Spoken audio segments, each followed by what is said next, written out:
The following may contain language which will be offensive to some people and inappropriate for children. Still here? Then pour your favorite beverage and let's get this fucking show started.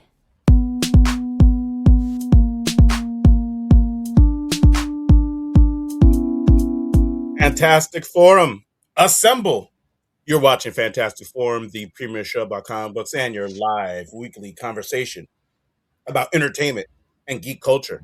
We are the Fantastic Forum, coming to you live and direct from the Hall of F. Hope you're having a wonderful morning, afternoon, evening, or night, as the case may be, depending on where you are in the world. And if you're not, you should stick with us. We'll help you take it up a notch. You have the usual suspects in the building. First, he is our riddle inside of an enigma, trapped in Chinese finger cuffs. You don't know him. You love him anyway. He's our silent assassin, Jay. Hey, what's up? I was like, you're not gonna say nothing. You're not gonna say nothing. What's up, Jay? Yeah, I think there's just a little bit of a delay. Oh man, I'm sorry to hear that. I wonder why that's the case. It's okay. Probably my Um, shitty AT&T internet. well, listen, it's okay, friend. We'll make it. We'll make it happen. We'll make it work. My name's Lawrence Young. They call me Mary Young. Welcome to Fantastic Forum. As you can see, as of right now, we only have half of the Fantastic Forum here. Uh, Unfortunately, Oz will not be with us today. He's off making the world a better place for you and for me. Uh, but Moses Magnum should be here in due time, so you'll get the full breath of Moses Magnum, whether you like it or not, in just a moment. But with that said, this offers you all a very unique opportunity. Uh, it's very rare that someone gets to be the third member of Fantastic Forum. That could be you, and I'll tell you how to do that in just a moment. But before I do, we're gonna make sure that we let you know. Oh, wait, and also I should mention we have a great show. That's what I should do, because we're gonna be talking to you all about Amazing Spider-Man Annual #1, and we're gonna be talking to you all about the Punisher Red Band issues 1 through 5, the latest Punisher miniseries that came out. Uh, but before we do all those things, we want to make sure that we thank Mr. Scott Rubin, because without him, the show would not exist. So thank you, Scott Rubin. Hope all is well, good sir. I haven't seen Scott Rubin in a little bit. I'm due. I'm due. I need my Scott Rubin fix. So I hope to see him again real soon. But with that said, if you want to get down Fantastic Forum, we got a few different ways for you to do that. You can jump, like I mentioned earlier, you can go to fantasticforum.live, hit the call in button, and right now, you'll be the third member of Fantastic Forum, which I'm like, I can't even think of the last time we had somebody be the third member of Fantastic Forum. It's been a minute, right? Am I wrong, Jay? Now, it's been a minute. Right. Okay. So yeah, you could be the third member of Fantastic Forum. You'll have everybody will have the opportunity to be the fourth member tonight, provided that um, nobody like calls in and like decides to just stay. But hey, you never know. I mean, look, realistically, it might just be Jay and I for all I know. You know, there it is, like dynamic duo. It's like I'm friggin' Robin to Jay's Batman. Everybody knows I'll be out here bouncing around talking, bouncing around talking. Jay's out here being silent and handling business, you know. So But with that said, if you don't want to be uh, on the show directly, you can always jump into chat. We'll take your comments directly out of chat and bring them into the show. So we got a few different ways for you to jump in. Feel free. We're here. This show's interactive. You don't have to just listen to us talk. If you don't want to, you can participate. So, Jay, it's good to be here with you, friend. Uh, we It's good to be we've here. Thank you, man. We're just coming off of Super Bowl Sunday, and so I know for me, I'm not much of a sports fan. I mean, the only sports I follow are the Olympics and MMA. That's it. So when it comes to the Super Bowl, which I'm definitely down to, like, I don't want to talk myself out of any Super Bowl parties, or anything like that. Like I love the Fellowship, but what I'm saying is I'm not really much for the game. I will tell you, going into like in Super Bowl or the week leading up to Super Bowl, I didn't know who was in the game. It's not a concern of mine. I did find out eventually that it was the Seahawks and the Patriots, and so I'm proud of myself just for remembering that. so, like my primary concern when it comes to the Super Bowl is commercials. Like friggin' advertisers near and far come to get that prime piece of real estate, advertising real estate to like show off whatever it is they're trying to get us to buy. You know what I'm saying? Like whatever the latest and greatest thing that they want to make sure that we know about, latest and greatest that they want us to be aware of, they take that spot to mess around and tell us about it. Ladies and gentlemen, we have Hecht in the building, red band edition. Yo. Hecht, look, the third member of Fantastic Forum, Hecht. And then, of course, Moses Magnum. The stand-in Mexican. The strength of Fantastic Forum. There's always one taking somebody's job. Brown taking her gerbs. So welcome, gents. Glad to have you both here. I was literally just talking about the Super Bowl and how I'm there for the commercials, not for the game. Which there's a certain amount of the populace that feels that same way. Not most of the people, I don't think, but enough. That's how the Kid Rock went for the same reason.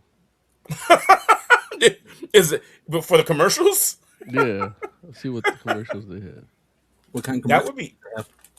Yeah, did you really see like what? No, you just had like Pepsi and Coke and McDonald's and I don't mayonnaise. I believe they had Coke. Wasn't it on YouTube? I don't know. I didn't watch that shit. Oh, I was about to say, look, it might. I mean, I'm sure it had some advertisement. I just don't know what. I haven't watched the Kid Rock performance since that episode of The Simpsons. Hilarious. So, but what I was basically getting ready to say is that from like Super Bowl can be a time where it can be like a bounty for for geek culture. Like you get like a lot of stuff that will advertise that you're like, oh, like you see like new movie trailers. You might. I remember seeing like the first Matrix trailer there, and like being like, "What the fuck is that?" Dude. And that's what I'm saying. But this year was not that at all, man. It was very sparse, man. I was like, oh, I couldn't. Don't get me wrong. There was some good commercials. Karaoke. What? We got to do karaoke during the commercials because Coinbase decided that they should just give you 30 seconds of karaoke. Right. Yeah, I know that. I remember seeing that commercial, wondering like, what is this? Half of the commercials, I didn't know what the fuck. Like the Ben Stiller one was hilarious. I don't know what the fuck that shit was for. Like I was too busy laughing to be like, what is this for? Right. And then the Ring camera is like, tear jerky. But it's like, well, technically, it's like they're going to use it to find me whenever they decide I'm the problem. 100%, like surveillance state in a real way, right? Yeah, just oh yeah, for my dog. You know what? I don't let my dog off the fucking leash. Right. We got to make sure we don't lose no more dogs, or else that's the end of democracy. Well, Ring as a whole. Ring, in its entirety, like they did a deal with the Department of Justice like 8 years ago, where it's like law enforcement doesn't need a warrant to use their footage. Oh wow, that's crazy. And then the other opposition of that is this other company that is basically owned by Amazon, and they have a whole deal with the CIA for data mining and shit. So I don't trust any of those companies. I buy the knockoff Chinese light bulb cameras that connect to my phone directly, and that's it, to my server in Ecuador. Your server in Ecuador. So as far as geek culture's commercials do go, and look, it made me think about you honestly immediately, Moses. Why me? because there was one, which again, I was sitting here watching this commercial like, what is this? Like, what are they talking about? And it turned out it was a commercial that was for the 30th anniversary of Pokemon. Did you see this? Oh Joint? yeah, I saw that. I love that commercial. Yeah, so dude, much. Yeah, it was really good. I knew exactly And what that one was for. well, listen, I had no idea because like I'm not the biggest Pokemon fan, but I know that for myself, I was sitting here like, oh, okay, like it starts off with Trevor Noah, and so I was sitting here I don't know like, that okay, like Pokemon. I say again. I don't know that Pokemon. You don't know that. You don't know.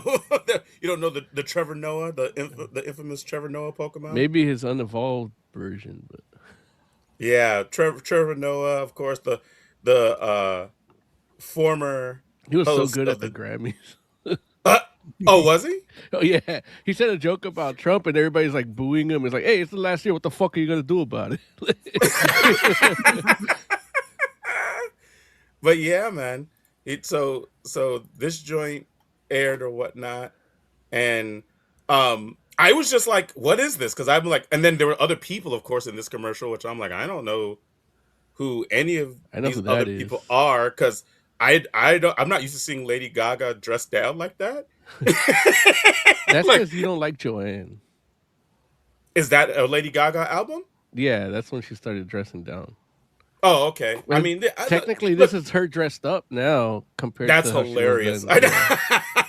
That's hilarious. Well, and the reality situation is, I don't like I like her music, but No, I you just don't. I do. Otherwise, you would have seen her dressed down. Listen, no, I listen to the music. I'm not watching like what she's doing. Like I can hear the music without seeing her. That's how music works, right? No. All right, boomer. But yeah, I was like, oh, this is I was like, this is pretty interesting, and I love the fact that it's like all these different celebrities. Which again, I didn't know who most of the people were. I did look it up after the fact because I was just like, okay, like Your I'm favorite sure. Pokemon? Say again. Who's your favorite Pokemon? Is it I Roosevelt? don't know that personally. I have a favorite Pokemon. Like I'm not into the franchise enough to be like, oh, I mean, I know some of them, but here the wild part was, and this is the thing, like. There was like I felt a little bit of a way about not knowing who the people were. But then the Pokemon they were I saying. felt a different way about not feeling like not knowing any of the like half the Pokemon. I was like, wait a minute, like what Pokemon is that? Like I've never seen that Pokemon. And then there was some one or two like, okay, I've seen that, but I don't know what that Pokemon is or whatever. And I'm You just know like, what time man, it is now, right? You know what time it is. well, listen. Oh, wait. That Are we sun's about to coming down, man. That sun's coming down. Uh-oh, what's that mean? Are you trying to call me like I'm near death's door? I think we all are. Can I just not be a Pokemon fan? Nope. No, is that not That an commercial option? was literally like everybody's a Pokemon fan, you know? No, I get it. I'm just Everybody's like a Coke fan too. A Pokemon.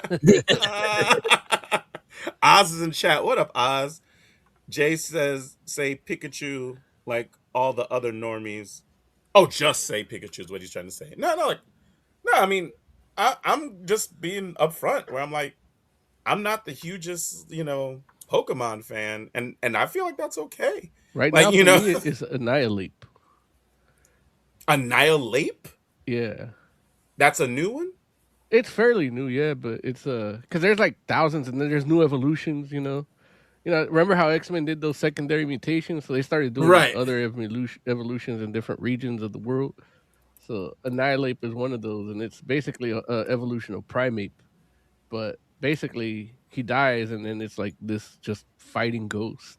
Like, Oh, okay. Listen, I think I'm seeing a picture, I think. I'm like, okay, let me see if I can pull this up. it's a fat pig that's also buff. So of course, I I resemble that Pokemon. No, speaking of, He's listen to mine and Mo's podcast. Yeah, Fantastic picks. yeah. Whoa, fantastic pecs? Is that what you said? Yeah, coming soon. Oh, oh, sheesh. Heck is Okay, gonna well, start that's working out. Yeah. We're gonna, Look, we're gonna have a fitness channel, but it's the two of us. Yeah. Yep. I'm like, that is We're gonna a get all whole those sponsors like Joe Rogan. Hell yeah. You're gonna do have it. Nah, fuck Joe. We're gonna do the ones from fucking InfoWars. We're gonna do the Oh, the gorilla testosterone. dude, I saw one. I saw one on Facebook. Well, that's your atomized aluminum. I saw one on Facebook promoted by Mark Henry. Oh yeah, I saw that too. Have Where you he's like, seen I that? never took steroids ever. But I never took took steroids, this. Yeah. but I take this supplement made from reindeer from the Arctic. No, it is not. Is Yes, that a sir. joke, or is that really what it said? Reindeer from the Arctic. It's made from No. organs of reindeers from the Arctic. Once he said I take this instead, I just scrolled off because I'm like, I know he didn't ever Son took of a that bitch. shit. Like, I mean, this dude like the strongest man in the world and still had titties, you know? Well, listen, but I he's mean, I'm not saying I'm not knocking him, but it's like he wasn't taking nothing, you know? Like, hilarious. That's Annihilate. yeah, that's like fan art, yeah. Oh, that's not what it looks like for real. I mean, that's what it looks like, yeah, but yeah. In the game, Huh. well, I guess in the game it looks different because, you know, the 3D rendering and all that. Oh, got you. But it's cool. That's what I like. Like his shackles are broken, you know? You want to see not steroid titties? Look at Big E. Is that a wrestler? Yeah. Okay. That dude's got the biggest tits in wrestling. I swear to God, The biggest tits in the wrestling. biggest tits, man. And this is a time when like there's like a lot of female wrestlers. Yeah. Right. Yeah, absolutely. So, we Trish also Stratus got... is like, fuck that guy. Trish Stratus doesn't wrestle anymore, does she? No. No. No, But she she's just hangs Oh, out okay. with Lita on Instagram. Mm-hmm. That sounds awesome. I would love to hang out with Trish Stratus and Lita. Like, just Yeah, to I like bet you talk. Yeah, dude, like that's really what they do, and you get to watch it, and they talk about like, you know, their diets and stuff, because, you know, they're both like 50 something, but they still look like, Are they really? yeah, but they look Yes, the same, and they're like, you know, they're vegans and they work out and stuff, so they just talk That's about like their lifestyle, like, crazy. and I think like Lita is really into like animal rescue and stuff, Yeah. Mhm. so she just like pushes that a lot, and yeah, it's great. It's like, it's interesting to see her not flipping around. You know? I just feel like both of them just come across like super cool people to like just chat with. Yeah, and that's really what you get when you see it, because it's like they're you know, they survived that attitude era, you know, Right, and they're still like smiling, you know. right. So, also the only other thing that the only Tell that to couple the Blue other things Blazer. I Love would it. mention is they had an Olympics, a Winter Olympics commercial that had the friggin' Golden from K-pop Demon Hunters in it, which I was like, damn, that is crazy. What's Golden? How it? Now I'm the boomer. Okay.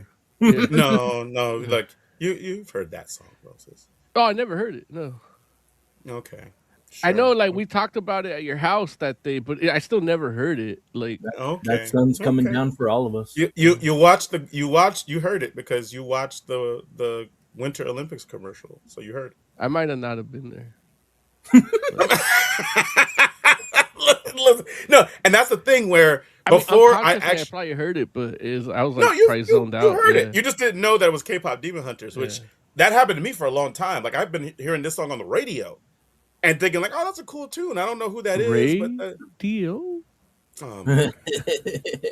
I tell you. And yeah, and so I was just like, but I'm like, man, it's crazy how ubiquitous this soundtrack is, man. Like cats, like people love that music, so You it made that. ubiquitous? But I the believe other you mean obsequious. the only other like, you know, certified kind of geek culture thing that they had was the friggin' the Mandalorian and Grogu trailer. Everybody, like Emily and Liz, didn't even watch it. Like, like they were there and they were like on their phone or something, and I'm literally like, and then I'm like, man, that was awesome. you know. And then they're like, "What?" It's like it's the man. And then they did the little slide thing during the game where it says "The Mandalorian" brought to you by, you know. And Mhm. they're like, "There's a Mandalorian movie coming out," and I'm like, "Dude, we just saw the trailer like 15 minutes ago." Like, oh, we didn't watch it. They were on their phone or something. Oh man. Well, listen, man. I'll tell you. Like, I watched it, Yeah. and I will tell you, I didn't think it was awesome, man. Like, It's like a yeah. Those aren't really the trailers, but I like the way they did it, where it's like it's just kind of like just funny little vignette, you know, to get you to want to go watch the trailer or the movie, you know. but I'd rather you have know, them do that than give me like a teaser of a teaser, you know. I There feel was like this. I don't know, but when I watched it, I had a feeling that it was just something they give you for 30 seconds that isn't exactly in the trailer itself, you know, yeah. entirely, you know. I mean, this is like the second. Like, I don't know if they're like if this will be considered a trailer or a teaser. Either way, this is the second one that they've done, and I know for myself, I'm just like, like I mean, I want to see the movie because I like the show. You know it's gonna be. You know you're gonna like the Yeah. movie no matter what they show you. You know? Well, I don't know about no matter what they show me, but there's no reason for me to think the movie's going to be bad because the show's been good. And Mhm. I know other people have felt differently about it, like these later seasons or whatever, but I like it, I would definitely say like I do feel like the earlier seasons have been stronger, but the later seasons aren't bad by any means. But these trailers, I'm like it's weird because I feel less excited to see it, which is crazy because I don't even understand like why would like how are you making me like Well, less you better excited to go see? watch it because I'm boycotting Disney. So that means I gotta punch you in the stomach, take your cash, buy my ticket, and then we could go see it. Yeah. Oh, got it. So Oh, you better want to go see it. look. I'm gonna go see it. Uh, I'm just saying, so just be ready. like the trailer. Just be ready. Just be ready. Can I just like for some reason that I'm not quite aware of buy two tickets and maybe drop one? Can't isn't that a Mm, possibility as opposed to like I would probably feel bad assault? and give it to a kid that wanted to see it Oh, this guy. if I found it. Yeah. I have to This actually work guy. for it. It's my He my said, I gotta my work. I gotta work for it. it's my Latino pride. Like I have to do something to get it. Hmm. Got it. That's Got fucked it. up because it's true. Yeah, yeah. I mean, we don't take shit for free. Like we was like, I, some of my clients, I try to give them a free like sample or something. No, no, no. Here, take $5. And I'm like, oh, all right. Yeah, you know. Yeah. But yeah, man. So, but you guys ready to talk some comics? Uh, yeah. Yeah. Let's do it. Okay, let's talk about in honor of Hecht Red Band edition. Let's talk about Punisher uh Red Band. So, okay. This book, Punisher Red Band, or this miniseries, because we're gonna talk about the whole series. Um, we're gonna talk about issues 1 through 5, just so you all know. We obviously there'll be some spoilers for the earlier issues, but the last issue came out relatively recently, so we're not gonna like spoil the whole thing or anything like that. But this is basically the Punisher return to form. Red Band is indicative of the fact that it's for mature audiences, so they kind of up the gore a little bit, or at least that's the intent, to be able to say things and show things that would not Not say necessarily be. things. Well, they still censor all the swearing. Yeah, so it's not saying Well, things.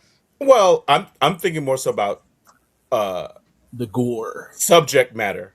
No, I mean like because like there's like human trafficking in it, which may not necessarily be in a non-red band edition. That's how you So know the world's fucked up when the kingpin's going after the people on the Epstein list. see, but there it is. So Yeah. this book is um basically about the Punisher going out and doing what the Punisher usually does, which is kill a whole bunch of criminals. But there is a bit of a twist because when he when the book opens, we literally have him coming to not knowing who he is, not remembering his name, and just like in a bloodbath. So, But full still, disclosure, mm-hmm. I only read the first one. And that's okay. No, that's okay. Hope you like spoilers. Only waking up I'll in a read the rest later. waking up in a bloodbath, and so um, also I should mention that this book is it's Saladin Ahmed is our writer, and Federico Vicentini, I'm sorry, is our artist. We have Chris Sotomayor on the colors and VC's Joe Caramagna on the letters. So,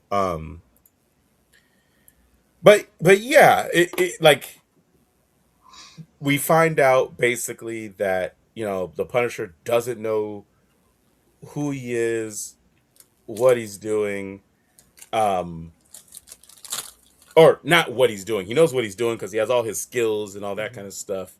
But he is kind of realizing that he's not quite in control of himself in the way that he usually is, and he doesn't know why. And so the book is about this version of Punisher and him trying to solve that mystery as well.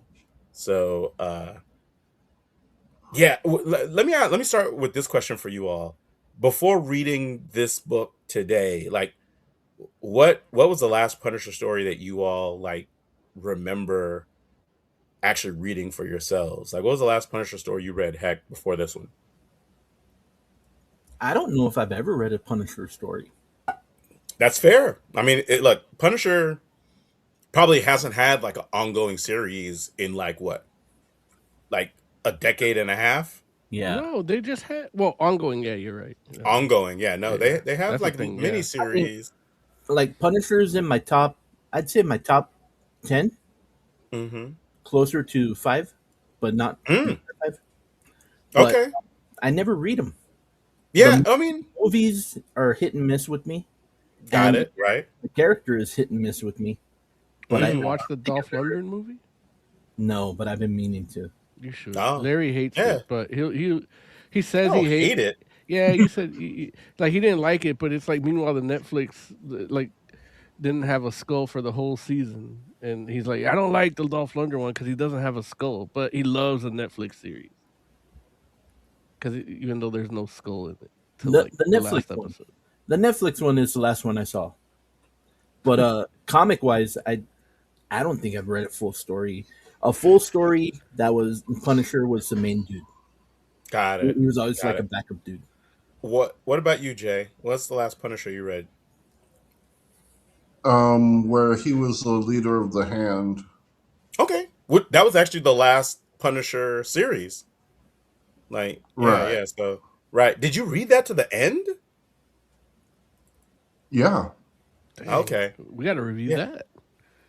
Well, Well, I mean, because I read like the first like half of the first issue that did that. yeah, I'm But pretty sure we I- talked about the first issue when it came out, I think.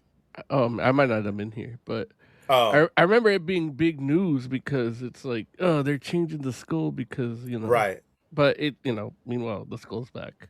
So, Right. yeah. Yeah, I mean, so people they are kind of mad about the skull being changed. Right. And, Right, yeah. because the skull's being like kind of appropriated by Yeah. different political groups or whatever, or different movements, and yeah, people were feeling a way about it, and so including Marvel, and they not only changed the design because of that, but ultimately ended up kind of shelving the Punisher for a couple of years, Mhm. because after that series, which I was gonna talk about that a little bit, just because like I mean, but no, Mo, what was the last Punisher you read before? Well, it was that I guess the newest. Oh yeah, Punisher. the beginning of that series. Yeah, but the last thing I actually read was Frankencastle because I read that Oh. once a year. Like, Got you. I love Listen, it. Like, I love that. Like, it's so good. Like, I mean, what you're watching, what you're reading in this book is essentially like Frankencastle. Like, he came it's back. not. He came Though. back from something. He's being manipulated for a different purpose, using his skills. Like that's what happens in Frankencastle. Only Yeah. he's just he got blown up by a grenade, and the monsters put him back together and brought him back to life. Yeah, yeah. Now a different monster put him back together and put him back to life. Like it's so interesting because let me tell you, you got Tony Moore drawing Frankencastle. You don't get Tony Moore drawing this shit. Well, yeah, but like you tell me which one you would rather read. Yeah, I rather read this. You didn't read Frankencastle. I don't have to read Frankencastle. I don't want to see that. I'm gonna make you do that. Like after I punch your money, after I punch your stomach, after I punch, you know what I'm gonna do? I'm gonna punch your stomach, take your money, buy the Mandalorian tickets. You're not gonna go and you're gonna wait outside reading Frankencastle. Is that what I'm gonna do? Mm-hmm. It'll just be me. Emily's gonna take your ticket. You know what? Yeah, she even went like this right now. Dang, she's Emily. ready. Man, she's gonna stand behind. She's gonna crouch behind you while I push you over. I'm like the okie doke. Yeah. But it's interesting because the Punisher is a character that Marvel for a number of years has kind of been like not 100% sure what to do with. Mm-hmm. And they tried things. Mm-hmm. Like in the Marvel Knights era, you had Punisher coming back as an avenging angel, right? Like literally with like supernatural powers. And I will say that given the amount of time Punisher had just been doing Punisher, I know when I read that Marvel Knights joint, I found it refreshing and an interesting story. It was told really well too, I think, because like he had actually like died, and so that was like a part of the whole thing too, which all makes sense to me because it's like that's what should happen to the Punisher. Like that's how Punisher. They also took risks with his storytelling. Like let's do something fun. Like if he's a Punisher, like there's literally a story where he breaks into Reed Richards' house and it's like, send me back in time so I could kill Al Capone. Right. And that's one of my favorite stories in that era. Like, R.I.P. Ron Zimmerman. But yeah, he was a stand-up comedian that loved comics, and he got to write a bunch of comics, and one of those was that issue. Oh wow. But I will say that since then, because you had like Punisher in that Marvel Knights era, and of course people are like, yeah, that's cool, but we want the Punisher just to be Punisher. People like how it goes with comic book folks. Like a lot of folks don't want new stories; they want a fresh take on the same old stories, right? And so they want Punisher to be just that regular dude, which I'm not mad at because I think like I like to see that as well, especially considering that every so often they do they try to do something different, and the wild part is it's always something like somewhat supernatural, like you said, Frankencastle is is an example of that. Even what the latest series with the Hand, that ends up being a supernatural kind of thing as well. And the one Civil War one with Matt Fraction where he like infiltrated the neo-Nazi group, remember? Like that's another crazy story too. It was Matt Fraction and Ariel Olivetti drawing. Yeah, but that was just him doing like regular stuff though, right? It was regular, but it was like, he infiltrated so much that his punishment mechanism made him like a good leader of the racist people, and he killed Micro's wife, right? Like, or his girlfriend, right? In the rage, wow. Because she was like crazy. A Jewish person or something, yeah, man. So it's interesting that they always try to figure something different out, and I don't know, like I think why I like this series because, well, I'll just mention at the end of that whole thing, like that, like that whole thing with the hand goes in a very supernatural direction. I'm not gonna I'm not gonna spoil it just in case you all want to go back and read it or whatever. But ultimately, the pun, and I'm mentioning this mostly because it does actually get mentioned in this book in the first issue. Um, I think it's the first issue, maybe it's the second issue, but the Punisher actually ends up in Weird World. Like That's what that's I was gonna where ask, because that's like they mentioned that in passing here, but right. it's like that. I like it.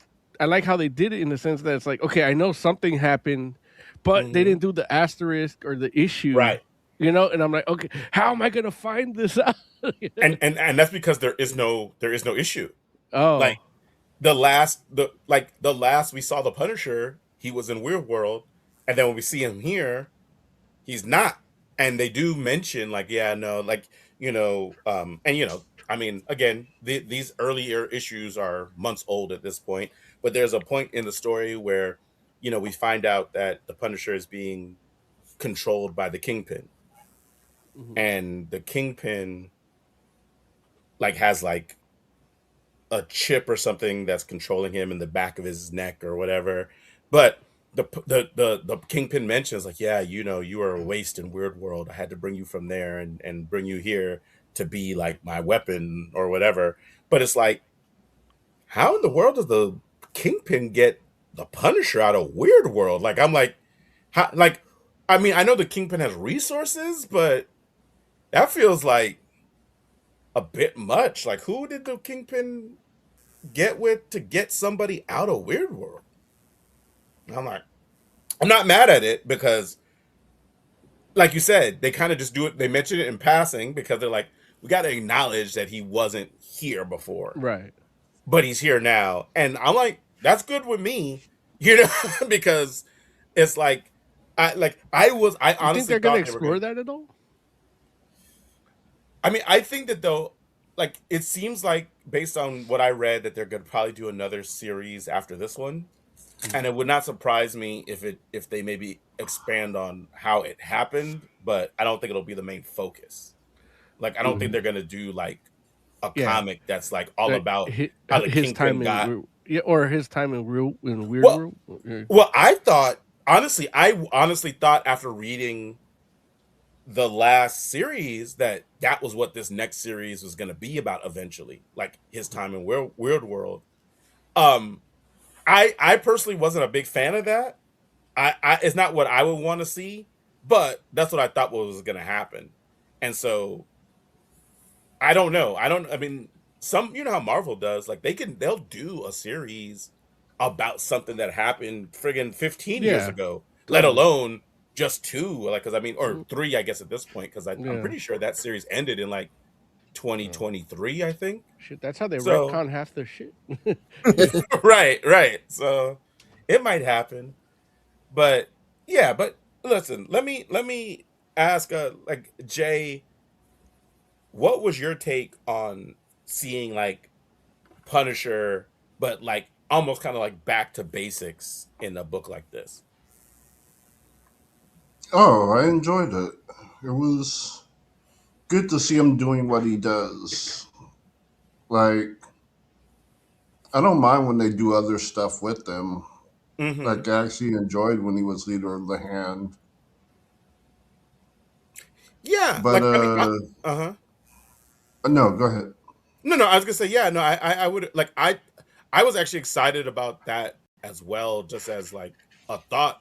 Like I didn't know why that was going to be why it was going to happen, but I was like, yeah, like just as something different.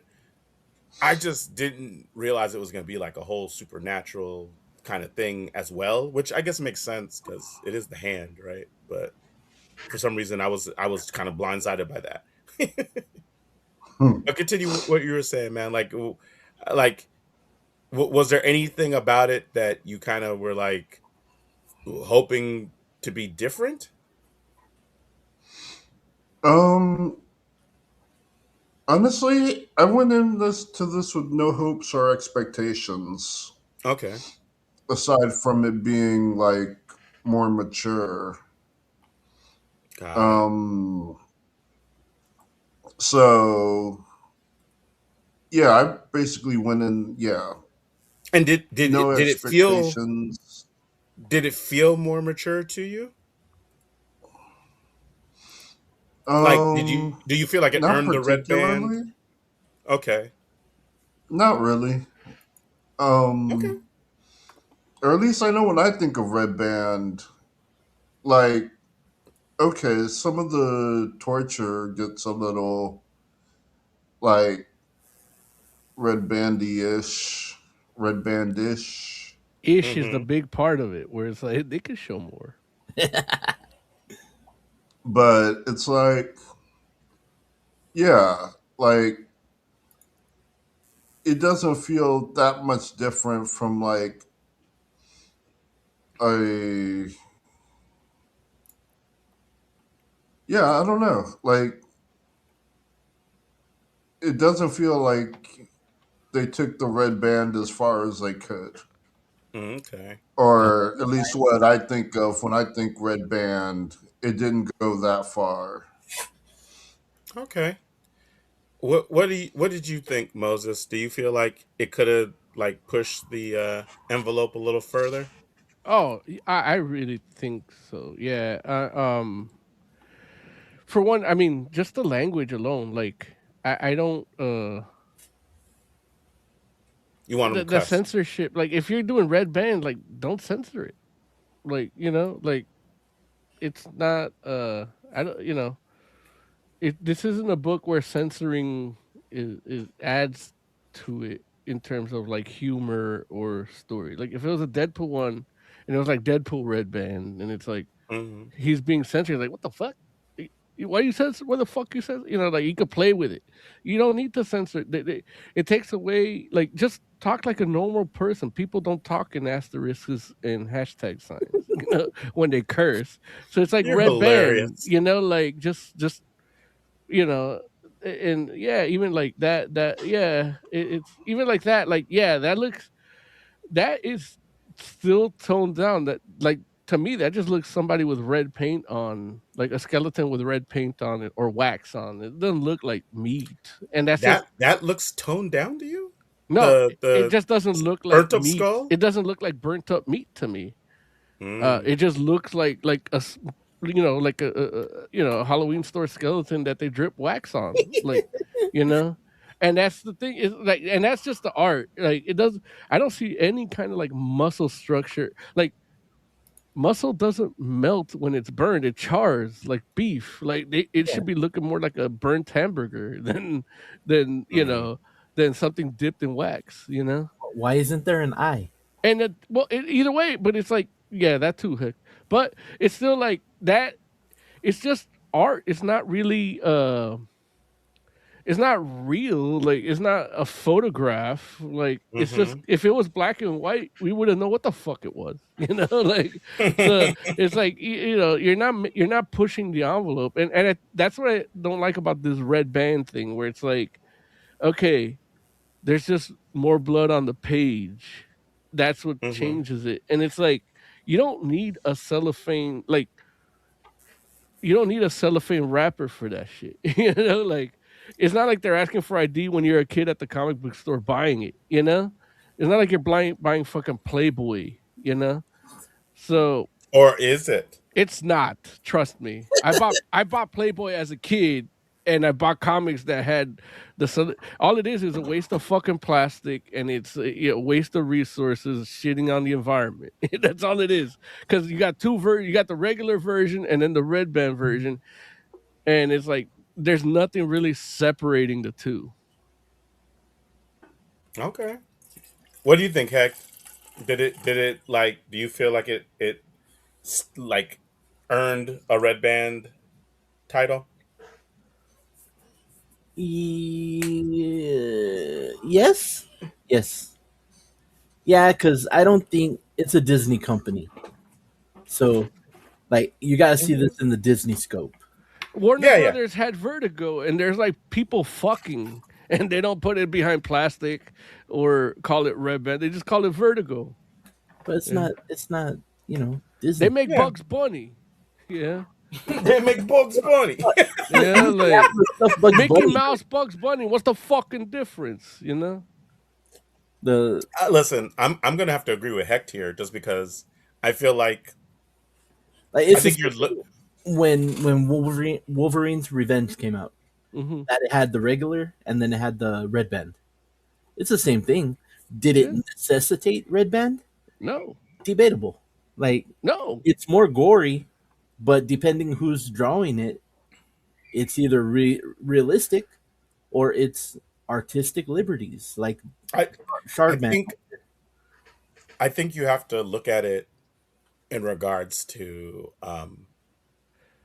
like the comparison is comparing it to Can I like your ask? issue. No, This wait, is an hold issue. on, hold on. Compare it to your standard issue of Spider-Man. Yeah. So, is this gorier? Is it more edgy than your standard Spider-Man issue? Think of it like that. It is, but that's what the character dictates. That character's been the same. It's not gorier or more worthy than Punisher War Journal number 6 from 1922. I'm sorry, 1992. Yeah, I'm sorry, I was stuck on when he went back in time. You know. Yeah. But I mean, the question. I think it might be though. No, look, it's all suggestive. Like if you have to use your imagination to put in the violence, that's actually more dangerous than actually seeing it. You know, because seeing it is an outlet. Imagining it puts it in your head, and it could be. It's like when we talked about the human liquid balloons last week. You know, like it's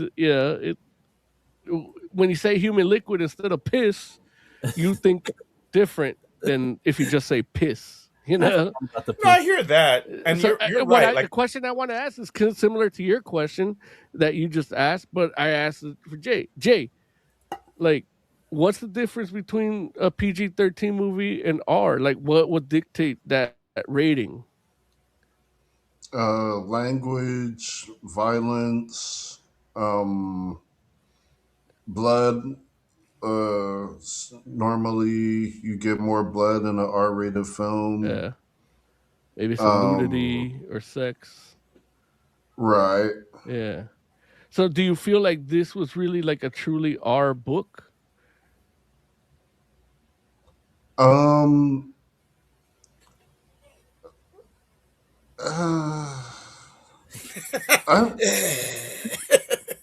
It is bloody, but it doesn't feel red band to me. Yeah. Jay's the And expert Like, because he's a dude. Like he enjoys all the stuff that should be censored. no, Jay's not the expert. Jay's desensitized. Well, but that's Jay, well, who the fuck you think wants to see a red band Punisher? It's Yeah, people that are but, like, desensitized by regular by Jay's- regular Punisher stories. Jay's tolerance should not be the threshold. I'm telling you that right now. Okay. Well, look, they would. Jay says it shouldn't be red band, and that people Well, can be here's the thing, oh, Jay. no, in their Here's the comic. thing. No, If they put if they put it behind a cellophane gate and it says red band version, Cellophane gate. would you buy that over the regular version? me, yeah, I'm always gonna choose red band. So there you go, Larry. That's the threshold. Jay is the threshold. Jay's not the threshold. No, Jay's the threshold. That's the new single coming from Forced to Fuck from our band. We're reuniting. We're reuniting. That's the next single. Jay is the threshold. Jay's the threshold. Okay. Fire. Actually, That's no, fair. I'm thinking, I'm gonna do apostrophe. Jay's the threshold. Yeah, so it's not Jay is Jay's. Yeah. That's songwriting, ladies and gentlemen. You see what he just did? We do it live here. We do Fuck it live. We do it live. That's why So- their logo's a F.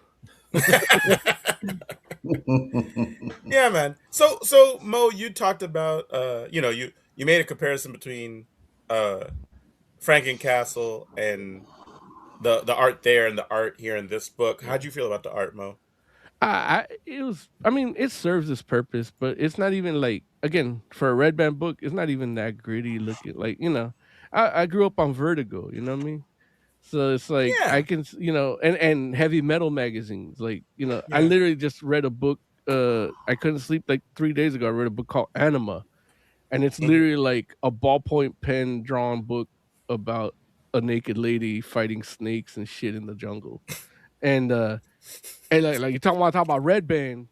There's no profanity in it at all. It's just a naked woman running in the jungle fighting snakes, and it's like it's amazing.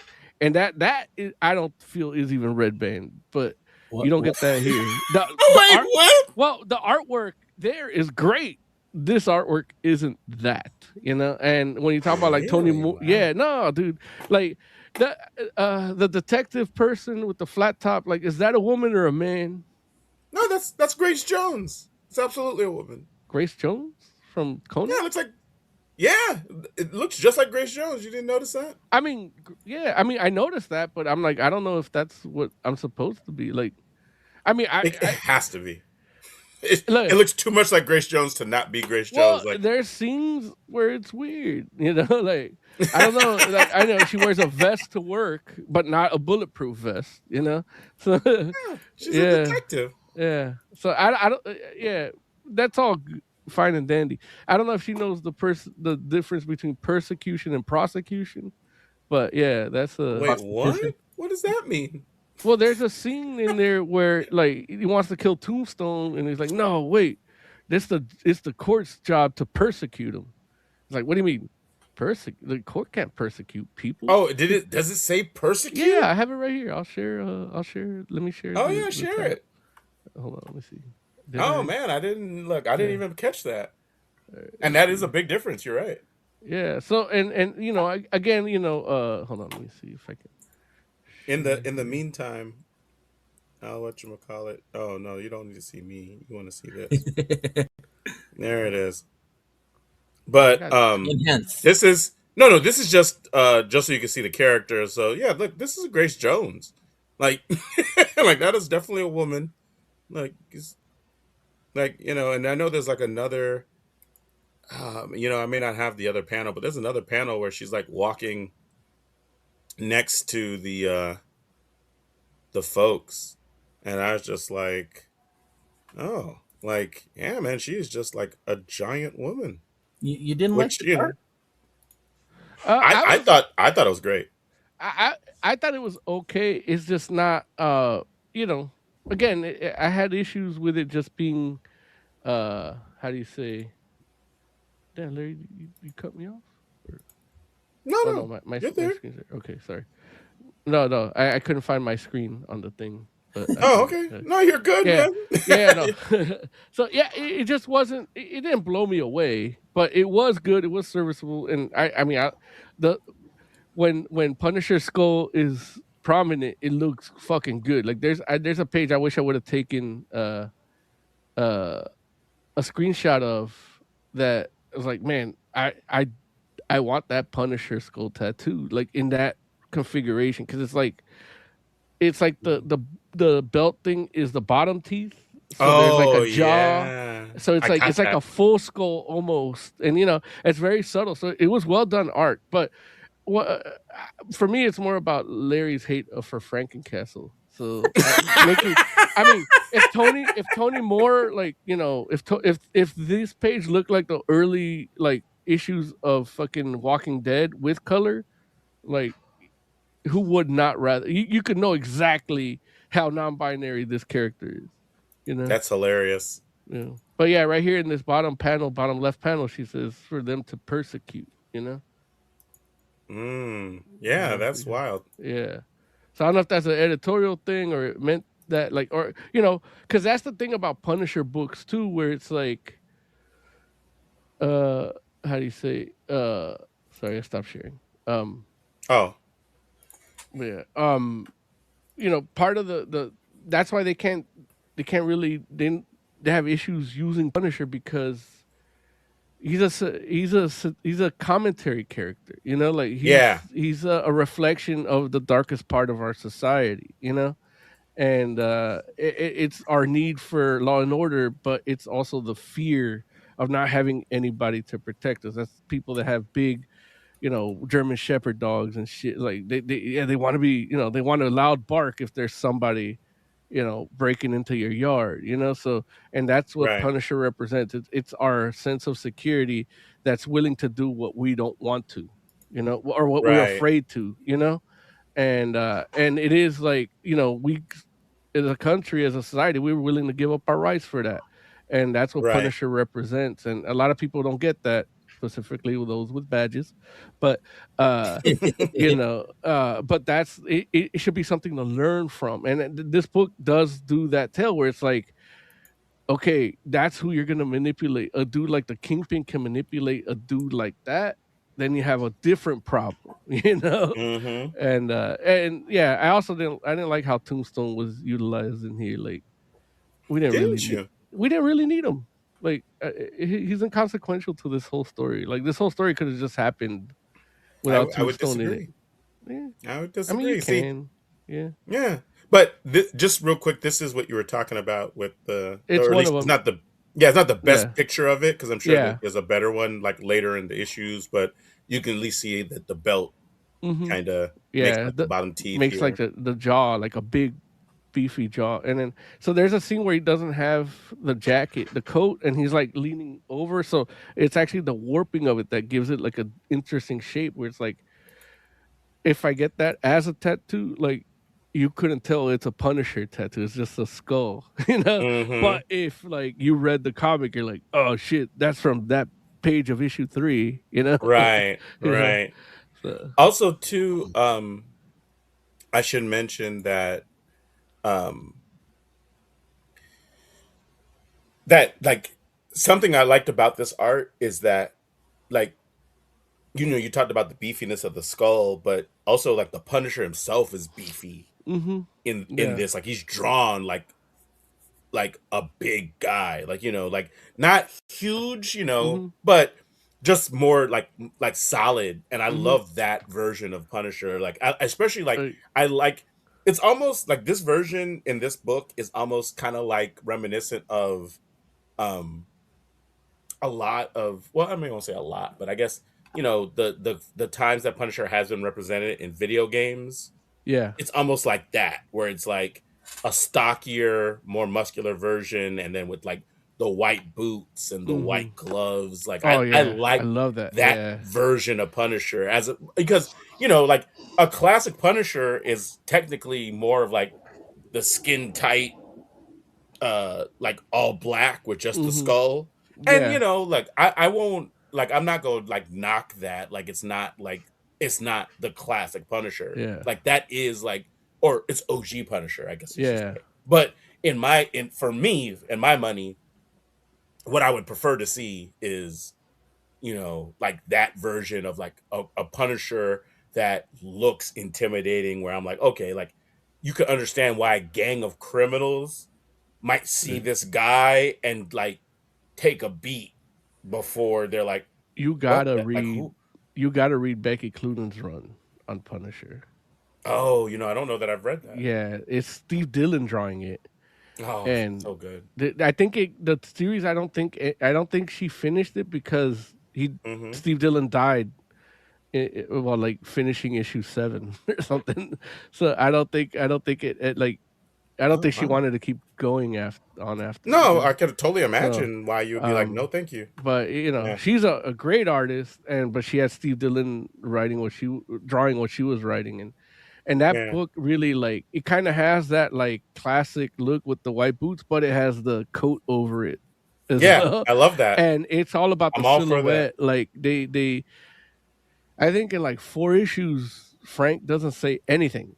Like I believe it. it's all through it's all done through the perspective of the criminals, and he's like their Michael Myers. Like it's Yeah, almost like and yeah, he's almost like their like they're The scared of boogeyman. him, Yeah, like as that, they like should an be. urban legend, you know, like it Exactly. was like we can't, you know, no, it's bad luck to do this because it'll call the Frank, you know, it'll call Yeah. the Punisher, you know, and Yeah. don't sneeze 3 times, say God bless, you know, they're like Right. they get superstitious about it, and it's almost like really early like Nori Batman, you know, I like love it. that she took that from it and put it into Frank, but you know, did the horror Yeah. aesthetic and the script's more like a horror movie, and you're Right. literally just So watching the first 4 issues are literally it's an overall story, but you're really just watching uh basically murder porn for but it's bad people getting murdered, you know. right. Like,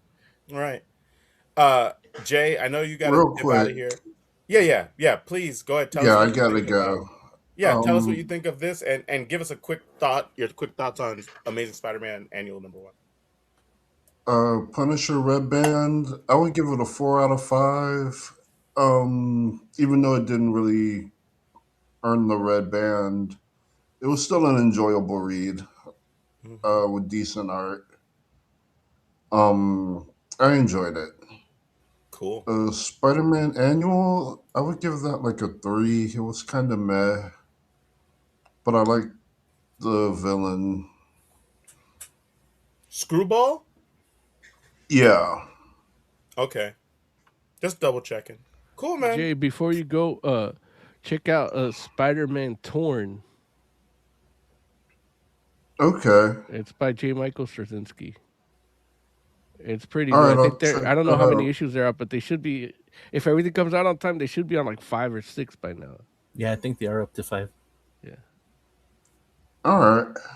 There it is. All right, Jay. Appreciate you, buddy. Okay. Later. Later, man. Later. Okay. Um, but yeah, man. So back to Punisher real quick. Um, yeah, like this like I personally found this story refreshing just because now I will say this. Well, one part of this that I feel like I do have to like knock the story is if you're not familiar with like where some of these characters like what has been going on with some of these characters, this story could easily come out of left field and you'd be like, why is this happening? Right? Like for instance, I happen to know I happen to have read the last Punisher run, right?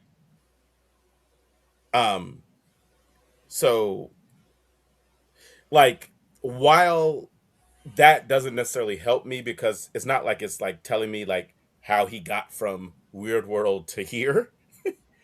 um I do know like the journey that the Punisher went through in that series, and that kind of helps me a little bit in regards to understanding some of his motivations in this book. And it's not like, you know, which is typical of a Punisher book. It's not like they're gonna tell me, right? Like Punisher doesn't really do a lot of monologuing, or he doesn't do any monologuing actually, right? And then sometimes like, you know, War Journal is like the classic kind of way that Punisher you get some of his thoughts because the War Journal is him like literally writing down what he's thinking for the most part, but even then it's still not like as much thinking as it is planning. Like Punisher doesn't like journal his feelings that much. You know, he Mhm. journals what he's going to do and what he had tried to do, but why But he how it failed. didn't Yeah. work. You're right, Yeah. exactly how it didn't work or how successful it was. You know what I'm saying? Like Yeah. he's like even in his journal, he's a man of action, right? You know, Hmm. so um, I remember like one of but those war journals, like he fought a bear, and he's like, right. he's mad that he killed the bear. But yeah, man. So um, it's like that's not the part that you know I'm not like necessarily looking for a lot of insight into what the Punisher's feeling right now because that is kind of like the point of the character of you not knowing like it's not about what he's feeling, it's about the mission. Now the Kingpin on the other hand, I'm like if you're looking at this Kingpin, because like even in the first issue, you have the Kingpin going around, and like the first time you see Kingpin, he's basically telling a priest that we know about what you did in regards to The trafficking thing. like human trafficking, like like the His young, role. right, the young people that you like allowed to like get um assaulted. And he's just like, hey, I turned it over to the press, but if you reach under your seat, because they're in a confessional, he's like, I'm not here to confess my sins, but yours, right? He's like, if you reach under your seat, you'll see that there's like, he's like, I left something for you, and it's a gun. And he's like, I'm just letting you know, like, you handle this however you feel is the best way, but just know that everybody knows what you did because I sent it to them. And so you do what you feel is best. And, the priest basically ends up committing suicide, which again, this is part, like, all, like, I get it. We're like, you and Jay might be like, okay, this isn't Red Band worthy, but Yeah.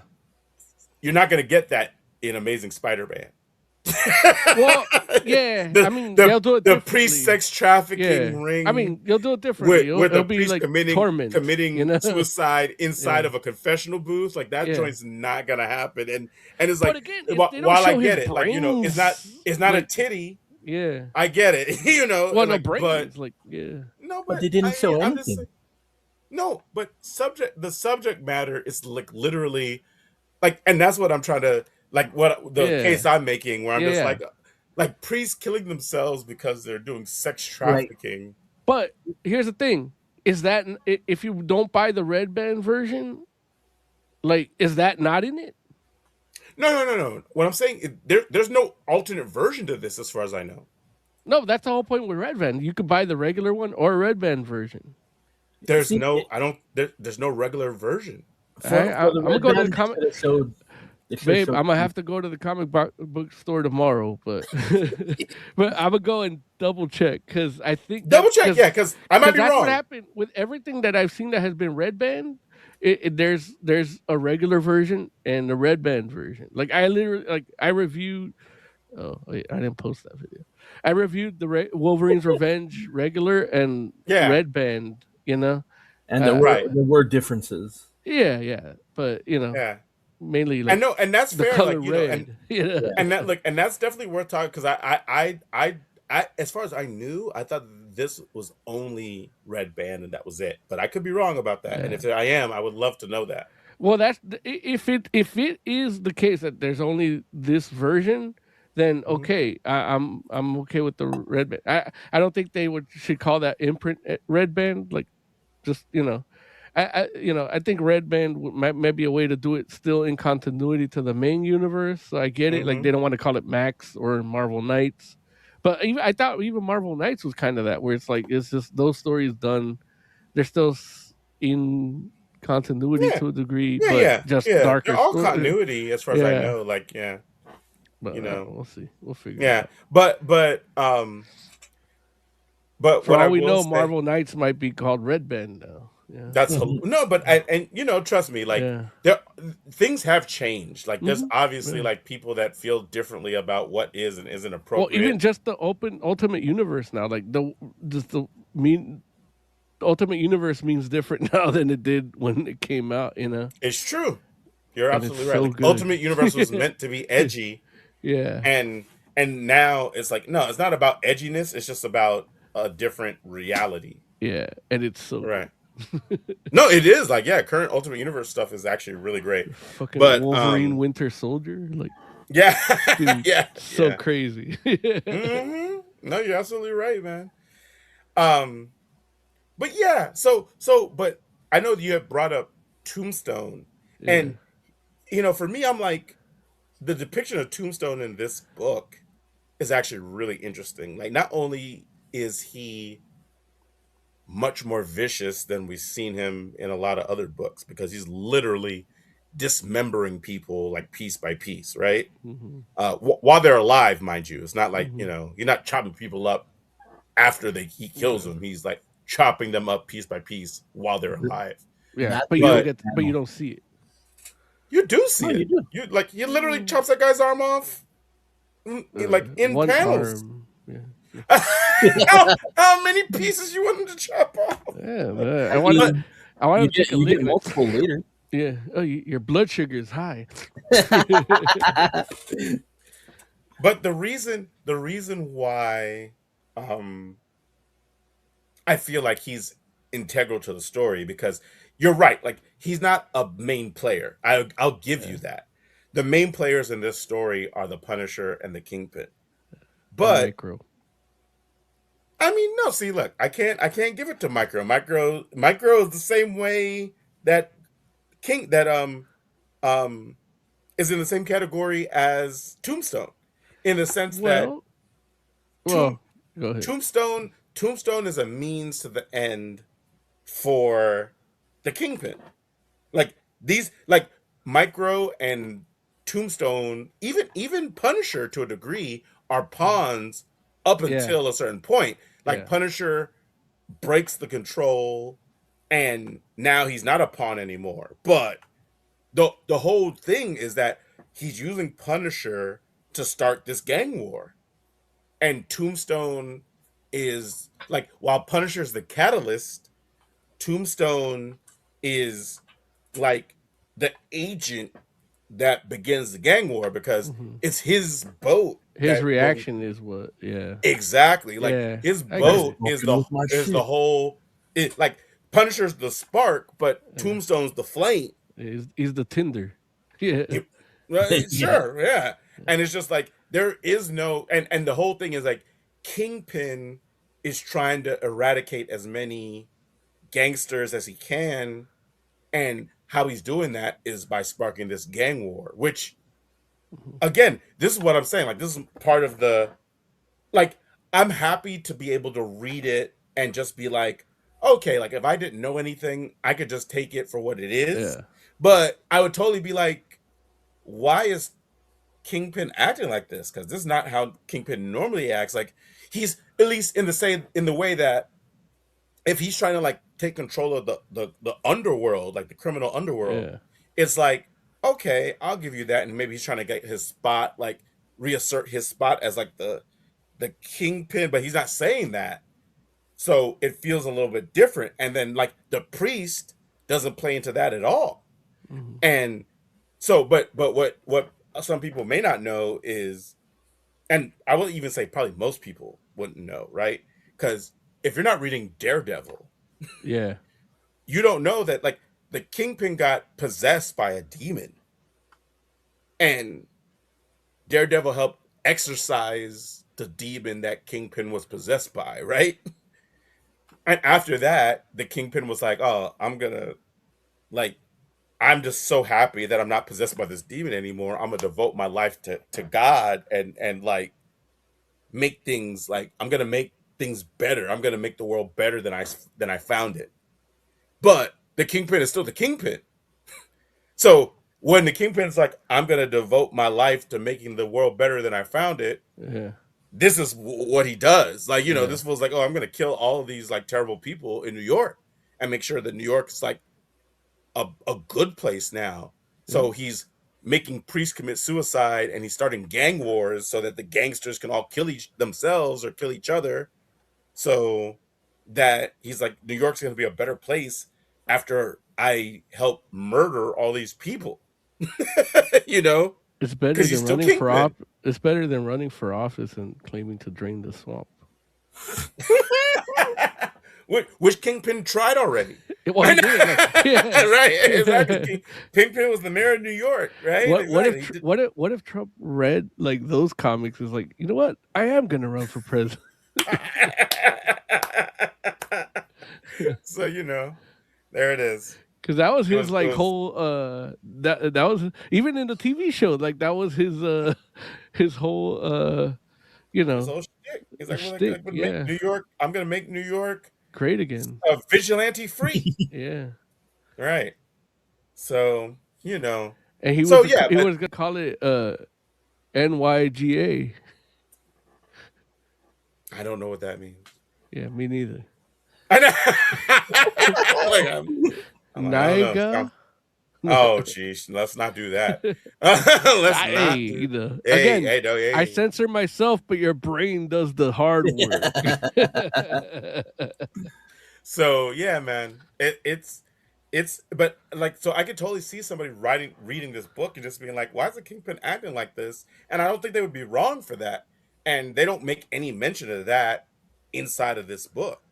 So it's kind of like it's almost like assuming that you would know that, but there's no reason for you to know that, like because it didn't even happen. Well, I mean, I guess technically Punisher and Daredevil kind of crossed over a little bit towards the end there because Daredevil did play a big role in that whole like ending of the last Punisher series. So yeah, maybe they're just being like, hey, you probably saw all that, but I don't like that. I don't. If I'm remembering right, I don't think that happened in the Punisher book. That happened in the Daredevil. Daredevil. Yeah. Yeah, and yeah, like nah, I'm in. that's a different thing. So yeah, man. But I don't know. All in all, I feel like I enjoyed it. Mhm. You Yeah, know. no, definitely. It is one of these books. Like whatever I don't like about it is just personal taste, and I'm an old fuck. And I've read comics for a long time. But if like if this was somebody like one of my clients, a kid, is like, I want to read a Punisher book. Would I give this book to them to read? Mhm. It's like, well, it's Red Band, so their parents have to say it's okay. But Nah. I'm not gonna give them this comic like I got my Playboys. So, but yeah, it's definitely like if this was your first like Punisher book, I hmm think you would have a good time. Oh yeah, I agree. I agree 100%. Like if you've So, never read Punisher before, hmm like this feels like what a Punisher book should be like. hmm and the sense, like even yeah, no, it's definitely like they are well done, despite my criticism. But again, those are purely from taste. Yeah, Look, just for you, I'm gonna go read Frankencastle now, you so I could be should, like, dude. I'll read it and be like, you know what, Mo, you were right. You're gonna have a good time, like, and Okay, that's what comics are for. That's why you're it is what watching they're for. Tombstone, like Despite what Oz says. that's why you're watching Tombstone eviscerate people, like, Yeah, yeah. because it's like it's for a good time. Like you're gonna have a good time reading Frankencastle, and even like, look, you get more explanation of how he is Frankencastle than you do how he got to Weirworld and back I believe in that. those I books. believe that 100%. Yeah, 100%. Yeah, man. So and read the Becky let's Cloonan run too. Yeah, yeah. okay. I'm gonna And we're I'll take yeah. I'm I'll gonna take have to some take you to time. 2 movies and Robbie. Let's do some ratings. Uh Friggin' El Hecht, tell us what you would rate Punisher Red Band number one. Like I said, I only read the first one, Mm-hmm. and what I read, I liked. Just going off of that, I'll give it a 4. I am Nice. gonna read the rest of it later. I just didn't have time before the show. Of course. No, But absolutely, man. Is it Look, because Larry took too long to make the thumbnail? I love no, it. no, I love how you this said time he that. hit me up. Huh? This time he hit me up. I didn't have to see the Okay. thumbnail. Okay. I just didn't have time. I read the other one though. Oh, Oh, nice, I'm nice. sorry. I Most. Oh, I'll go ahead. talk about it. I'll talk about it when we get to it. Okay. Most Magnum. What would you rate Punisher Red Band number? Oh well, look. Did you get to read the whole series? Yeah, I read the whole thing. Like Oh, that's okay. What you? that's that's what earns like a lot of its points. Like it's an easy read, and it's Yeah. like I would have hate to have read it like month to month because I mean I read like the first 3 issues in like 12 minutes, and Wow. like and there's writing there, but a lot of it is visual. Yeah. So it's all captions, and especially those early issues. So it Yeah. was like I read them in one sitting, and I'm like, man, it's over. Like I like hmm you. There's other books that are as easy to read, but they're just bad, and it's like it feels like forever. Like this didn't feel like that. So they're well done books, and even like the art. Like I come from the era of like, you know, Romita Jr., good Romita Mm-hmm. Jr. doing Punisher, Mm-hmm. Brad Street, you know, uh, uh, Steve Dillon, you know, Mm-hmm. the Garth Ennis books and all that, you know. So Yeah, yeah. it's like this is. I wish the art was better, but that just knocks it down a point. So it's 4 out of 5 for me. Like, and again, like if I was introducing somebody to the Punisher in comic book form, I have no problems giving them this trade paperback. There it is. There it is. Yeah, I'm gonna go ahead and give it a 4. I think I'm gonna give it a 4.5 actually out of 5. Yeah. Um, yeah, it was good Punisher, and especially since we hadn't seen classic kind of Punisher stories in a while, um, I really enjoyed it. There's some amazing storytelling happening inside of the book as well, both through the art and through the words. And I think the only thing that I would say is there was some character moments that kind of feel like you don't, if you're not up on what's happening with some of these characters, it might be a little bit out of place or it might seem out of character, but otherwise I thought it was a good story and you might be able just to forgive that. So yeah, 4.5 out of 5 for me. All right, You know, you guys ready? before going forward, Hmm. when you talk about the out of character moments, like, but this book, you know, kind of sets you up for that too. So Hmm. it's not like they don't know how to write Punisher. They're writing him No. in the, you know, so it'll, yeah. I guess I'm just regurgitating what you just said. No, like Yeah. I would agree with you, friend. Or it's just like no, like it's an enjoyable read either way. Even if you're like Kingpin's acting funny, Yeah.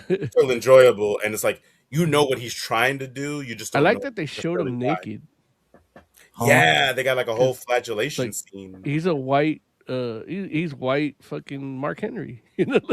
Yeah, Like he one took hundred Man. that deer percent. shit from Alaska. Larry, before we get into Spider Man, can I just handle Oz's package real quick? I mean, listen, that's between you and Oz. I have nothing to do with I might that. not be able. So it's Spider Man related. So I got Okay, go for it. a package in the mail. I'm doing an unboxing right now, and I got this Spider Man print from the great Chuck BB, Oh, and it's like a nice. medieval kind of, Spider Verse take where it's like, dark fantasy Spider Man. You know, Yeah, man, Yeah. that and friggin' check looks like. out the print number right there. 1 out of 25. He only did 25. I got number one. Yeah. Oh, So he very sent me that. nice. What's a plastic? Is it like a what The is it? the plastic on it is Yeah. just it's just one of those sleeves, like one of those like Oh, okay. harder comic sleeves, but it's So this it's not size. like it wasn't put on that. No, no, yeah, I have to take it out to frame it, but I'm not gonna Ah, take it out till I get a frame. yeah. That's and very cool. Oh, Like, it's like nice, man. medieval Spider-Man. and it came with, yeah, and it came with in the packing material. He I don't know if he does this for me or everybody else, but if he does it for everybody else, then you should buy his stuff too, because he did a little original art. It's Dang. like, hell Moses, thanks for, put a little note on me, and then That's very then a cool. Venom doing the heavy metal horns, and How did you know you would love that? I don't know. No, I actually I Chuck subscribe BB to. stalked your Instagram. Yeah, no, we've actually conversed through Instagram since he started becoming more active in the convention scene. Because I had Hmm. tried to, like, I wanted to talk to him years ago. I had talked to him. If you ever see a old show where I have a shirt where it's like a heavy metal cat with the upside down cross, like that's his shirt. So I bought Oh, it for nice. him at like Long Beach Comic Con like 2013, and then Oh, wow. um, so I started reading this comic strip called Stone Cold Lazy. It's Hmm. on, and it comes out in the pages of Decibel magazine, and I realized, like, man, I really like this art. Like, who's this guy?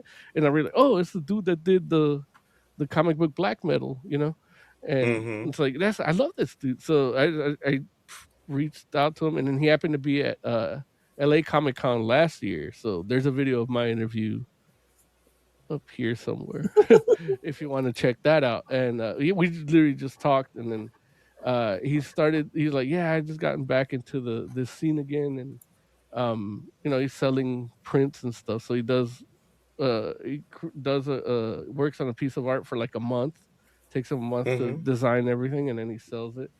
And then he you know he only prints 25 of them because it costs money to print, and he doesn't want to store them, so Mm-hmm. he does that. And then so we've talked online a little bit, and so he knows all. So he actually sent me a bunch of extra stuff too. So he sent me a comic book that he worked on called Wasteland. And I Oh, guess nice. this is one of the newer issues. So they're on issue He 20. did the art for it? Yeah, on the inside. He did. I think he did like Okay. the pencils or something. I haven't read it yet, so I don't know. So like, subscribe, hit the bell. You might see a video review of it. And but yeah, so this is issue 20. So there's 20 of those. So I don't know if I Okay. should. I don't know if 20 is the jumping on point. And It then 100% it is. he sent me a bunch of stickers too, because he does like kind of. I think he's working on like a D&D type game too, and then he made a bunch. Like he loves what's that game? The with the little skull character. Oh, The you're talking about Undertale? no, like yeah, Undertale. Yeah, that's what you said, right? no. The Silk Song is a sequel, but the original one. Oh, Oh, you're talking about friggin' Hollow Knight. geez. Hollow Knight, Oh, yeah. yeah, thank So you. yeah, so I Jesus. think he's working on something like that, like a trading card game or something. So he designed a bunch of stickers with those characters that of the type of game that he's doing. So he sent me a bunch of these, and then this one's like, I loved it when I saw this one. I fucking loved it. Like, this is like intro. Like, this looks gorier, Larry, than uh anything you see in that Punisher Red Band. You know, it's like, That's man, because it's an eye in the mouth. but all the gooiness, like, you know, It's Where did his gooey. eye went? yeah. So I was actually thinking of like, man, I love this one so much. Like, it's a sticker. I just want to put it on my skin. So I might get it tattooed. Yeah. But yeah, it does cool shit like this. Like, you know, I That is think cool. these are like characters in the game, and then But it's like a card game as opposed to yeah, like a yeah, video game. I think it's like a tabletop game or something. I don't know. Okay. If you go to WonderCon and he's there, you got to talk to him because I'm not gonna be there. So.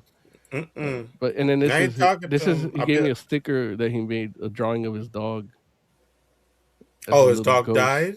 I don't know Oh, if I don't think he did. He might have, but yeah, it's a little ghost version of his dog. he's Yeah, just. yeah, He's like, let me just get ahead of the game. yeah. I mean, Puppy's gonna die eventually. when you own a dog, you know they're gonna die before you, or well, Mm. fuck, you don't want it, but you hope it. You know, 'cause it's either you or them. You know. Oh, jeez. Yeah. Zero sum game. Yeah, last thing you want. Like, the thing is, if you die, who's gonna feed it? You know, so it's like you rather they go first, so that you're like, I yeah, mean, I'll figure hopefully out. you have like people that check in on you. But they're not gonna love your animals like you do. I'm just saying, at least they don't they get fed. They Oh might my look god. when you're dead. They might not even give a fuck. They're like, I just throw them out in the desert.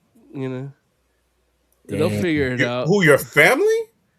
You don't know, like, you know. You don't know. My family probably hated I know that me. my family's Like, gonna care if I die. my family probably hated me. It was like, man, you know what? That's fuck him and his dog. You know. Oh my god. I don't think that's true, Moses. We love you. I wouldn't let them throw you out in the desert, Moses. Yeah, but you're not gonna save my dog from a fire either. I mean, why wouldn't they save your dog from a fire? If a baby is in the fire and my dog's in the fire, who's gonna save first? Baby. Yeah, see, that's the wrong answer. Like, you're not willing. You're not doing my death wishes like that. Like, you're you know, Death wishes. Like, like why? you're not honoring me by, you know, by saving the baby over the I'm gonna dog. save your dog So, too. I'm gonna no, save the my people dog's gonna first. die because of you. So that's why, again, that's why when I rather have my dog go first. You know. Because Right. can't trust Larry to Because save there's my dog bastards over. like me out in the Yeah, world that that's are gonna out here save a saving baby babies. over my dog. Wow. Yeah. It Hey, could I'll be take it. worse. It could be worse. It could be on the Epstein list. Like you're against abortion because you want to fuck the kids. What? Yeah. All those people on the Epstein list were against abortion because they want to fuck the babies. Uh Makes sense, Larry. We should talk about Amazing 2 + 2 Spider-Man equals Annual 5, number Larry. one. Amazing Spider-Man I hate that Annual. was a tribute to Chuck BB and it ended with it.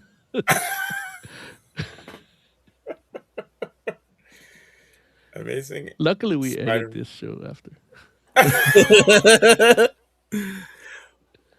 Let's talk about Amazing Spider-Man Annual number one, 2026. Yay! So look, Moses. Yeah. Um, like when I put this show together, I did have you in mind, just because I know how much you enjoy both of these characters. And of course, there was also the thematic aspect um of Punisher's first appearance. exactly right. Yeah. Which thank you for that. Right, Punisher's first appearance, Amazing which Spider-Man 29. 129, right? Yeah, 129. There you go. But you got it. The Look, one was I know silent. the one was silent, like which they actually they allude to that in Yeah. Punisher Red Band. Like they're like Yeah. they have like a piece of graffiti, Yeah. which I was just like, oh, which is interesting, just because I know that like movies and TV shows do that a lot. You don't always see it in comics, but sometimes you do. But it was cool just because I'm like, oh, that, like, I mean, it's one of those things, like if you know, you know, right? Like because they don't even give you the full number. They just say ASM and they put like 1-2, and I was like, oh, it's 129. But that's just because I've been reading Marvel comics for a long time, so. But but yeah, man. So, but I thought this was like a interesting opportunity, just because I know that. Well, I can't speak for you, or I won't speak for you. Let's put it like this. But I know that like the latest iteration of Amazing Spider-Man hasn't been the most popular necessarily, and so I felt like the annual was an interesting opportunity to, I mean, just kind of like check in and kind of get a feel for what Spider-Man is like right now, and just because, and just kind of like get a little taste, and so I was like, okay, let's mess with this annual and see what it's like. Why don't you go ahead and like start us off, Moses? What did you think of Amazing Spider-Man Annual uh number one? Oh, it's number one. I mean, it's All number I- one because the They're all annuals are always one-shots. number one. Yeah. They're all Yeah, one-shots. exactly. Yeah. Every now and I- then they come out with like two in one year. Yeah. And usually Yeah. they might be It's like usually number a Spider-Man two, but- one. Yeah, exactly right. Maybe an exactly. X-Men depending on the year, but Right. yeah. But it was an interesting way to drop in. I one of my clients, Tony, he does reviews on the action figures, the Marvel Legends and stuff, and Okay. but he's I don't even know his tag. Otherwise, I'd give him a shout out. But Yeah. we're talking about it because he's as big a Spider-Man fan as I am, if not bigger.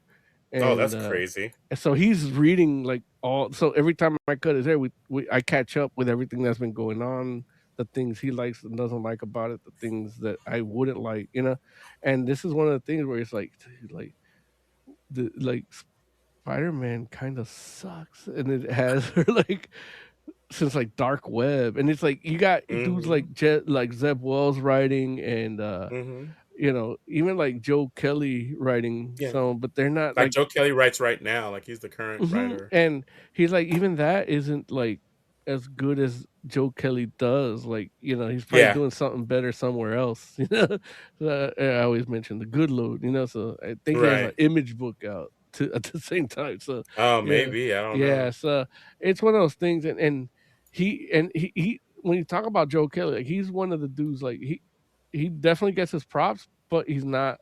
I almost think he's underrated. Like he's almost like a Garth Ennis type dude. I just don't think he ever got that like the big deal like the exclusivity deal or things like that. Like Joe Kelly is Right. one of those dudes. Like I Yeah, consider, no, he's a good writer. I'd put him up there with like an Alan Moore type, and Oh, wow. like he's easier to handle editorially, and this is why we get these Spider-Man books, Yeah. because he's easier to handle editorial. Millar, Millar, Ennis, and Moore aren't getting, they nobody wants to be their editor, Right. Right. and Joe Kelly is like, he's on their level, but he's like, oh, okay, if that's what you want me to do, that's what you want me to do. All right, and he's cool with it. He Right. gets his paycheck. I'm not knocking him, but You're just saying he's not going to fight you. I want to see his real unleashed talent. Like I want to see his red band Spider-Man, or his, Carrie Andrews got fucking Spider-Man Rain, Straczynski's got Spider-Man Torn, Hickman has fucking Ultimate Spider-Man. Right. So it's like, I want to see Kelly's like Ultimate Spider-Man, or Kelly's like, even fucking Dan Slott has like his Spider-Boy stuff and Spider-Man stuff, like. Oh yeah, no, Dan Slott's Spider-Man is amazing. Like, and even the newer stuff is like okay, but it's like, it's good, but it's just not connected to anything. So it's like, it doesn't even, they're good stories, but it's like, this is what I'm following instead of the main title, the thing that comes out twice a month, and that's where like my frustration with Spider-Man comes from, that where it's like the main story should be good. There was a time where we had, Amazing Spider-Man, Friendly Neighborhood, Web of Spider-Man, Spectacular, like you're getting 4 or 5 books a month, and they were all tight, like even the bad ones were good because they just give you a different story, whereas like, yeah, this is where he's trying to be a teacher at Midtown High School now, like, right. Shout out to Roberto Aguirre Sacasa, like when he was doing was it Spectacular, like that was the deal, and it was like, dude went on to create the show Riverdale, like, right, so right. His sensibilities were the same there than here. Again, editorial list. So I think if you really want to get creative as Marvel, get free, do a Spider-Man red band, like it's easy to do a Punisher, Wolverine, do a Spider-Man red band, and don't hold back. Do you feel like that's like in line with the character? It can be like a story that like it would be more about the villain he's fighting than it is about him and his decisions. Like he could still be Amazing Spider-Man, Okay. but he has to fight somebody like a Jigsaw, or somebody that, even like this new Kingpin that he, when he had a story Back in Black where he fucked up the Kingpin and broke his knees, and that was the harshest he did because he doesn't kill, and he even put on the black costume again because it's like it represented the edgier Spider-Man, but it's like, do somebody where he's like, he really has to make the choice whether to kill him or not. And I expect him not to, but he's got to be driven to, like, the villain's work would be like, at the end, the villain would be like, yeah, kill me. Yeah. Like, his whole motivation is to get Spider-Man to kill him, and he still won't. It's like, you still won't. You'll never be the hero you need to be until you put me down, and I'm still going to terrorize you. And that's how it ends. 6 issues. Boom, Like, I already spoiled it for you, And that's pushing him, but pushing it to the limit, Like, I hear and that. One of those stories was there was a story called Nonstop Spider-Man that turned into, I think, Savage Spider-Man or something. Right. Something like that. And that story really like pushed it to that, like, where it's a. Did Joe Kelly write that? Yeah, it was Joe Kelly and Chris Bachalo doing it. So. And that there's a video up here somewhere about that too. Yeah, if you want to check that out. But yeah, Nonstop was great, and then it changed into that, and then I think it fizzled out. Like, not enough people were buying it, but those books were fucking. They were good. He was fighting things he couldn't handle, and it's like, when you look at a book like Avenging Spider-Man, like it was a team up book, which Right. those are great. And Yeah. that's the thing. Like he's fighting things he can't handle, but he's teamed up. Yeah. Here, he's not. And there's a whole like other more sinister six, but more sinister, and that are Yeah, from yeah. the other side of the world that he can't, Yeah. that he Yeah. never knew about. And they have like vibranium armor and shit, you know, like, and then, they still have the animal motif, but they're willing to, they literally just want to rip them apart, you know. And that was in Nonstop Spider-Man? It was in Or Nonstop, that and was in Savage?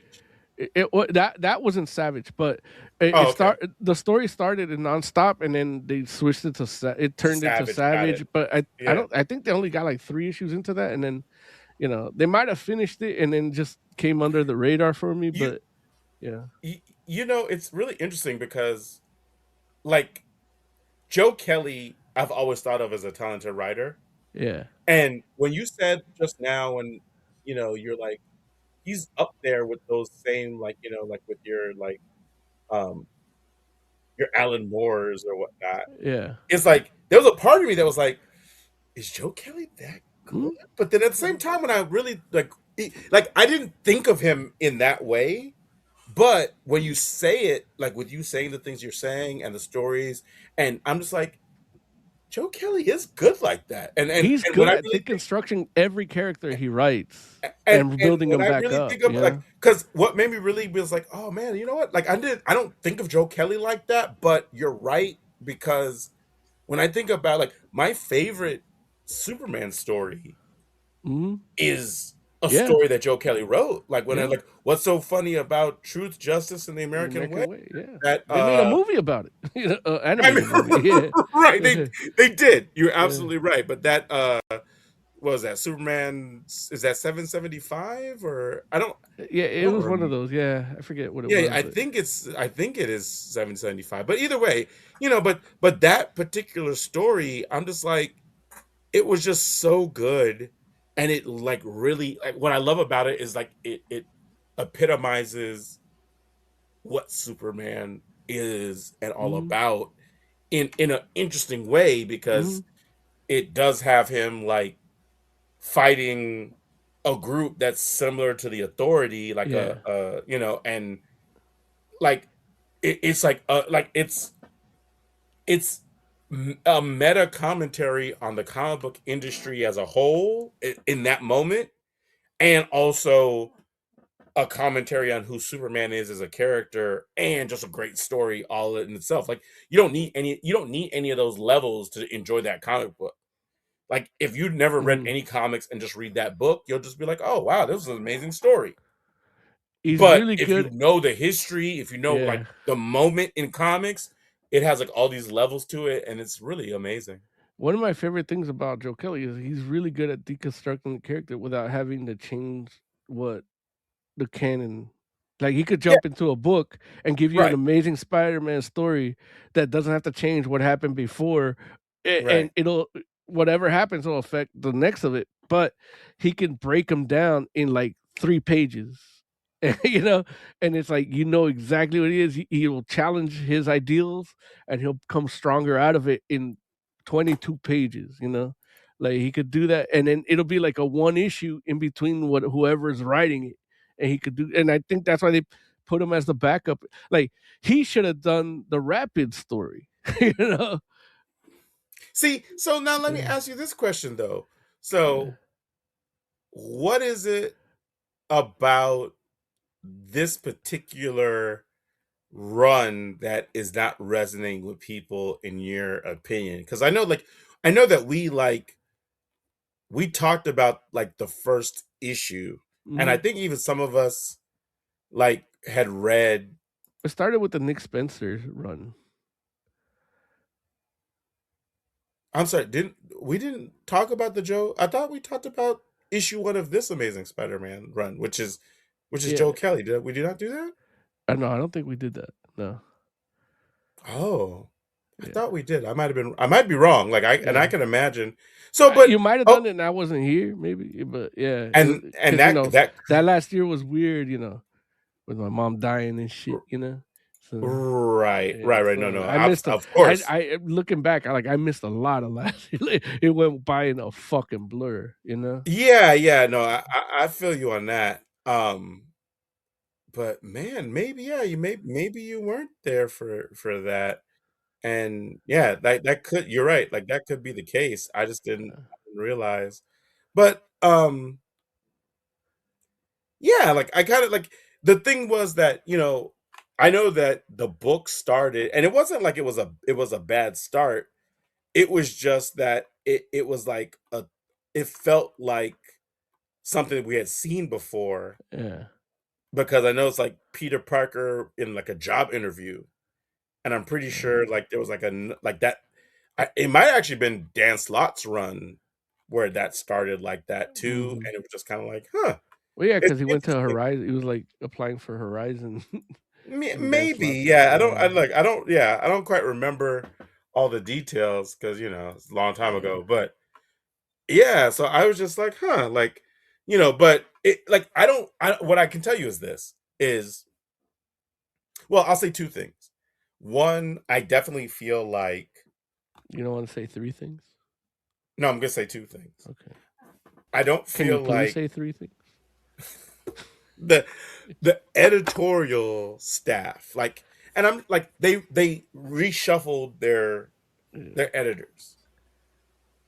Nick Lowe, Yeah. who was the X-Men editor for a long time, Yeah.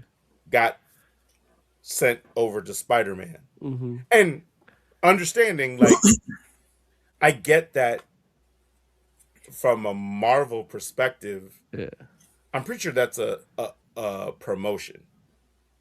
Yeah. Like Spider-Man is like their premier character, right? So it's like I get it. Like, and Nick Lowe's a great editor, so I understand why you might be like, okay, well, let's make, he earned that.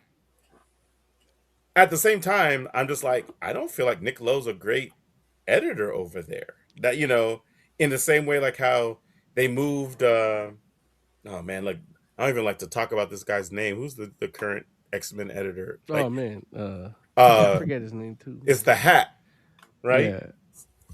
Like Harris? I, No, no, not Bob no, Harris. No. no. Uh, But all I know is that I'm like so unhappy. I'm actually like following him. He's my friend on Facebook too. I'm so mad I don't. Yeah, yeah, yeah, yeah. Um, but Bravort. yeah, yeah, Yeah. yeah, and I'm just He like, invited me to his group of comic historians. I mean, is that an in-person thing or is that a? No, it's a Facebook thing, but he invited Oh, me and I joined, and then he made an announcement. Please welcome Moses Magnum. no, Along with nice. other people that he invited. Yeah. So I was like, oh wow, the Hat. So don't talk about his X-Men run. It's tight. It's good. And It will go listen, down in history in our group. listen. I'm just like, I'm not In feeling it, fact, I'm and gonna this. invite Heck too because he's the biggest. Hell yeah. He's the biggest X-Men fan here. So. Oh, how dare you! How dare you! You And go and work that's on your other movie podcast. yeah, listen, and that's the whole thing where I'm just like I feel like they made the shuffle, and if it's about like, okay, we're trying to give people what what it is they deserve. Like I get that from the standpoint of a like company perspective, but man like Nick Lowe was a much better X-Men editor than Tom Brevoort. Yeah. And I think like I think if I'm not mistaken, I think Brevoort was the Spider-Man editor Yeah. before, like they basically switched spots, and I'm like, the books are suffering for this change. Yeah. Like neither one of these books are as good as they were in the past, and I'm just like, why? Like what are we doing?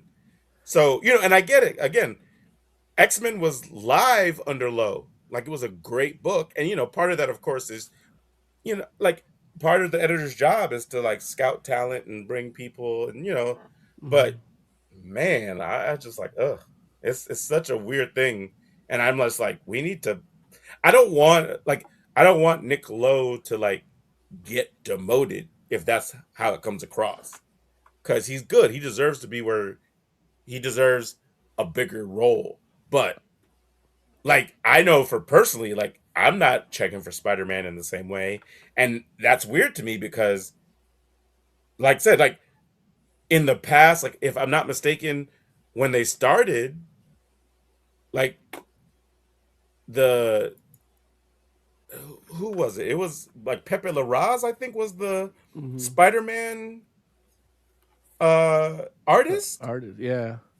And so it was like Joe Kelly and Pepe Larraz, and I'm just like, no, like that's a great look. Like Pepe Larraz, like the art was fantastic, the story was cool, but eventually I just kind of fell off because I was like, I don't know, it didn't feel like I needed to read the next issue, and And and you know, and the X-Men books are literally like I half the time I feel like I'm reading those joints out of obligation because I like those characters. I'm just like, man, and I'm like, this is crazy. Like the currently Joe Kelly's still writing Amazing Spider-Man, and I'm pretty sure the current artist is Ed McGuinness. damn. But that's not enough for me to be like, Yeah. I need to go back, which is crazy because what happened? Like, how do I feel like I don't need to be reading a Joe Kelly, Ed McGuinness Spider-Man book? And that's like, if this was like 2004, 5, 6, 7, 8, and they're like, oh, we're doing Action Comics with Joe Kelly and Ed McGuinness.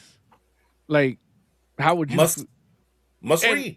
And that's how it should feel for Spider-Man. You know? But Yeah. you know, and part of it is you kind of hit the nail on the head, I think, where you know you mentioned Ultimate Spider-Man. Yeah. And I think that might have something to do with it, right? Where it's like, if I could be reading like Ultimate Spider-Man and be reading like friggin' Jonathan Hickman and friggin' Yeah. look, I don't want to mess up his last name, but friggin' what is it? Checchetto? Oh, Checchetto? Like, look, the artist Checchetto. is I don't know how to say it, but Marco. Look, if I could be reading You're on friggin' a first Jonathan base, and you're on a first name basis now? Jonathan and Marco, if I could read like because that Ultimate Spider-Man is phenomenal.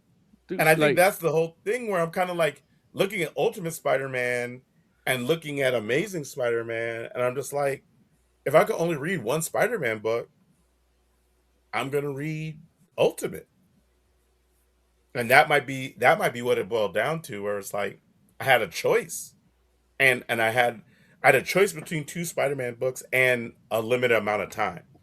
Because if it was just like, okay, like if I had nothing going on, it's like maybe I read them both, but well, and that's the thing. It's like when you're getting a really good, because I had that where even when Dan Slott was writing Spider-Man, as good as he is, you know, things had kind of switched to like, Superior, and that's just not my Spider. As good as it was, you know. I loved Superior. No, it's great. Yeah. Hindsight's always 2020, and it's always a little blurry. But the reality is, like, I was reading you Renew Your Vows that Dan Slott was writing, and it's like you got two alternating Spider-Man stories, like one's a different universe, and you're getting this amazing story that's not canon, that isn't it's not, you don't have to invest into whatever's happening. Eventually you did through Secret Wars, but like I love Renew Your Vows, and I was happy to like be able to see the characters grow later, like in other books. Yeah. Like I love Renew Your Vows. Like, and then that's one of the videos the dude I was telling you about, Tony, like he did, like he reviewed like it was a Renew Your Vows Black Costume Spider-Man and the amazing was it the Secret Wars Marvel figure, like the different articulated. I don't know why I found it so compelling, but it's just I love videos like that. But they're so, and the way they do them is, he's got talent. But yeah, I really wish I knew what his handle was. Like, Yeah, you should. Yeah, you should yeah, definitely find out so you can tell us yeah. next week. But So yeah, Remember Your Vows is a different universe? yeah. It was like something sparked off a secret or Spider Verse, but it wasn't. They weren't in the Spider Verse, and what it is basically uh, Peter Parker from banging Mary Jane. The kid is born with powers, but also because of the not seminal fluid, with the umbilical fluids, the kid Mary Jane Amniotic. gets powers from the kid, Mm. and so they're basically like the Fantastic Three, Mhm. and they all have spider powers, and they manifest a little like they're the same but a little different, tweaked, and then and Spider-Man at this point is kind of retired because he's like, I'm a family man now. I don't have to fight crime, and the world is a world that he actually kind of like put in order a little bit on his side. Yeah. So he's kind of, I'm gonna be a family man, and then all of a sudden the symbiote gets reawakened, and it's like, now there's 3 that I have to kill, and starts Mhm. hunting, and so it's basically he's trying to kill the baby before the baby's even born. The And baby. yeah, it's so good. Like it's really, really good. And then they had the Secret Wars part tie-in that kind of ties into that, and yeah, and then later on in Spider-Verse 2, they you see the daughter, like she's grown, and she's like, basically not grown, but like 16, 17, and she's like Spider-Gwen has to go to her universe to protect her from the inheritors and all those. Mhm. Yeah. So listen, we're running short on time here, but we should talk a little bit about We talk about Amazing everything else Spider-Man Spider-Man annual, except right? this. Exactly, Should tell and you a lot about this issue. exactly. Even though I will say that like honestly the like main story of this I actually liked. It felt like a Yeah. classic Spider-Man story to me, and like I mentioned before, it's Saladin Ahmed and friggin' Vicentini doing the art, and you know it primarily like it's Spider-Man teaming up with this character Rapid, which is a new character. Like Rapid, like it's his first appearance was literally Last this issue or past something. year. Yeah. This past year, yeah, like Yeah. in 2025, like it's like the middle of 2025. Okay. But I didn't know who he was, and I had to look him up. And when I saw, I was like, oh, okay, like there's no reason for me to know who Rapid is because I wasn't reading Amazing Spider-Man, and it's like he's not even a year old. So it's like, okay, like that doesn't feel like a comic book character, like unless it makes like a huge splash, and I feel like bad that I didn't know who it was, right? Um, and they fight Screwball, which is like ironically enough, I'm like, damn, like I was sitting here like, man, like again, I guess because I haven't been reading Spider-Man, I'm like, I haven't seen Screwball in a minute. Because I'm familiar with the character, but I'm like, it felt like a character I was just like, when was the last time Screwball's been around? But Screwball's been around. I just haven't been reading Spider-Man like that. But and I was kind of shocked because I think of Screwball as a newer character, but Screwball's been around for almost 20 years at this point, which is insane. So you know. so I read the wrong one apparently. Oh, what'd you read? I read an annual, but it was from like Last another year. Amazing Spider-Man Yeah. series. I mean, listen, every Amazing Spider-Man has annuals, and like I said, they're all Amazing. they're all Amazing Spider-Man annual, usually number 1 because they come out in the year, and it's just like whatever date the year. Yeah. So yeah, if you didn't read it's the newest one, which is 2020. Yeah, I didn't read that one. I read And that's okay. I thought What did you read? Just out of curiosity. something from 2018. Oh, got you. Yeah. And look, that Is makes it because sense. Larry took too long to put the thumbnail up? No. That's what it is. Maybe because I didn't know the cover Yeah, see, and I it's didn't pay Larry's attention fault. to the date.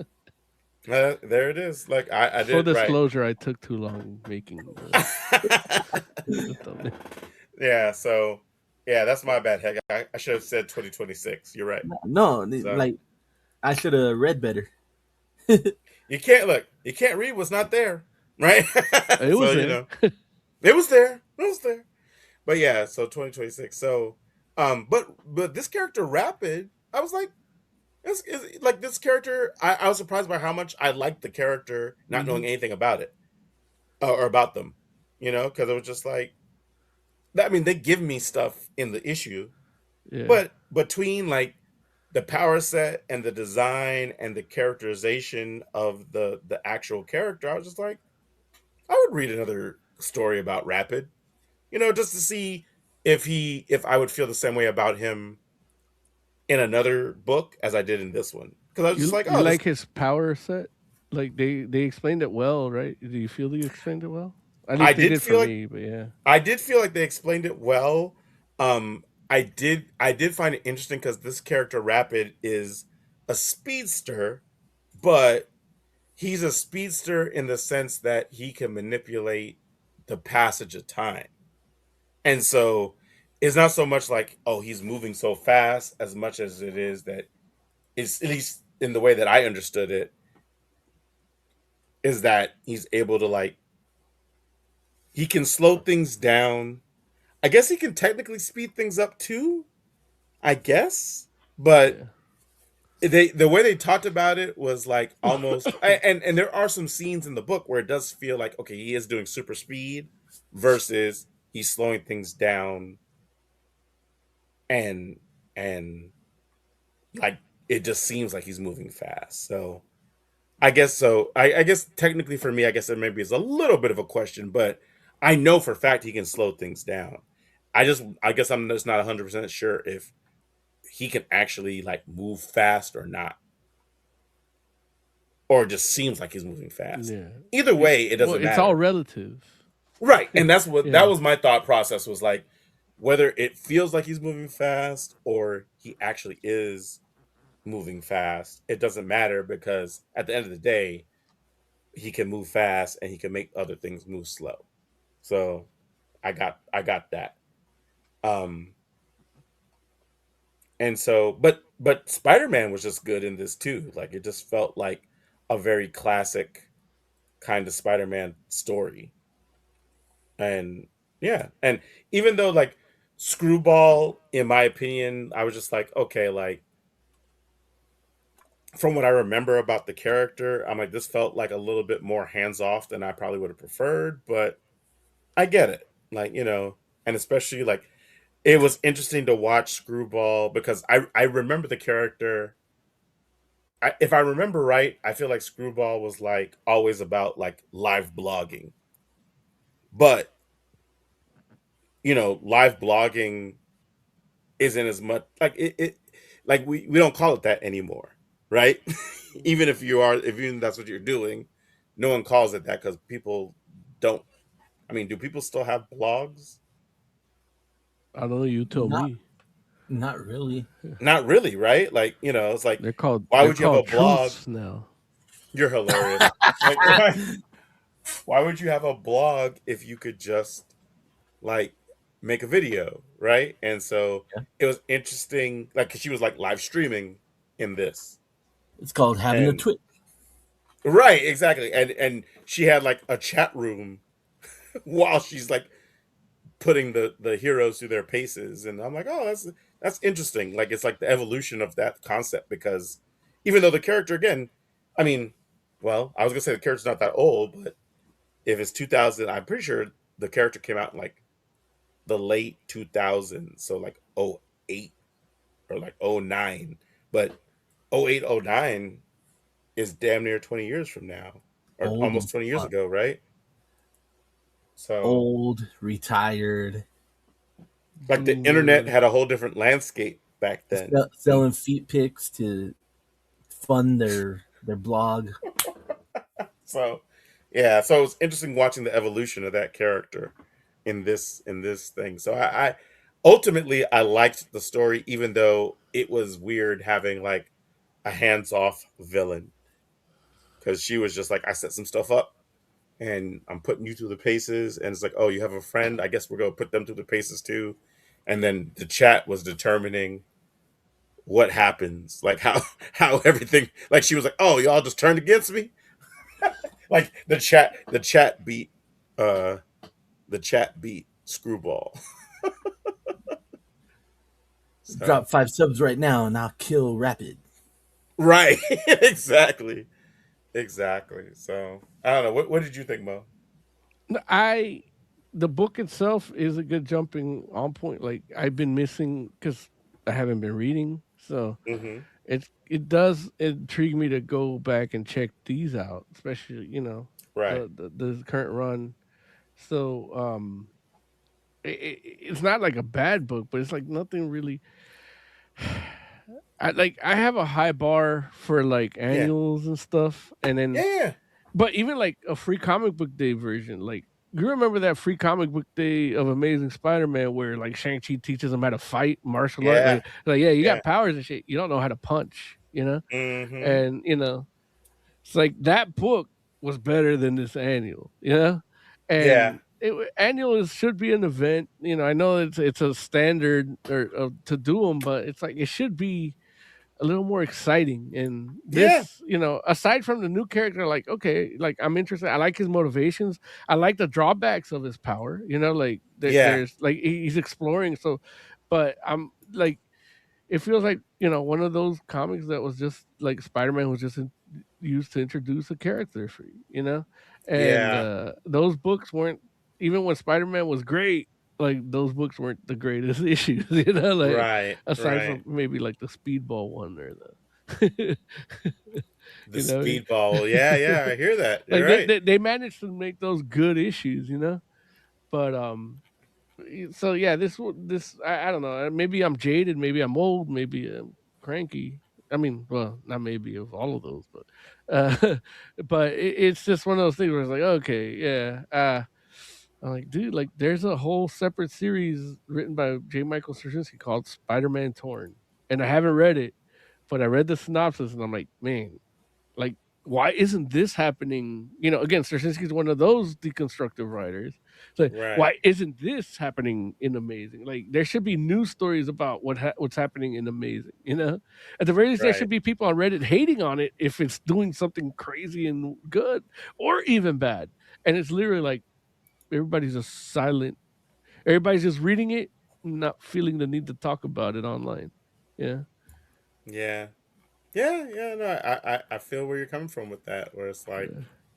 it feels like it should be different, but I have a theory, and I blame Disney. Well, I blame the movies, but it's basically, it's like, yeah, like everybody likes Avengers. Let's push that.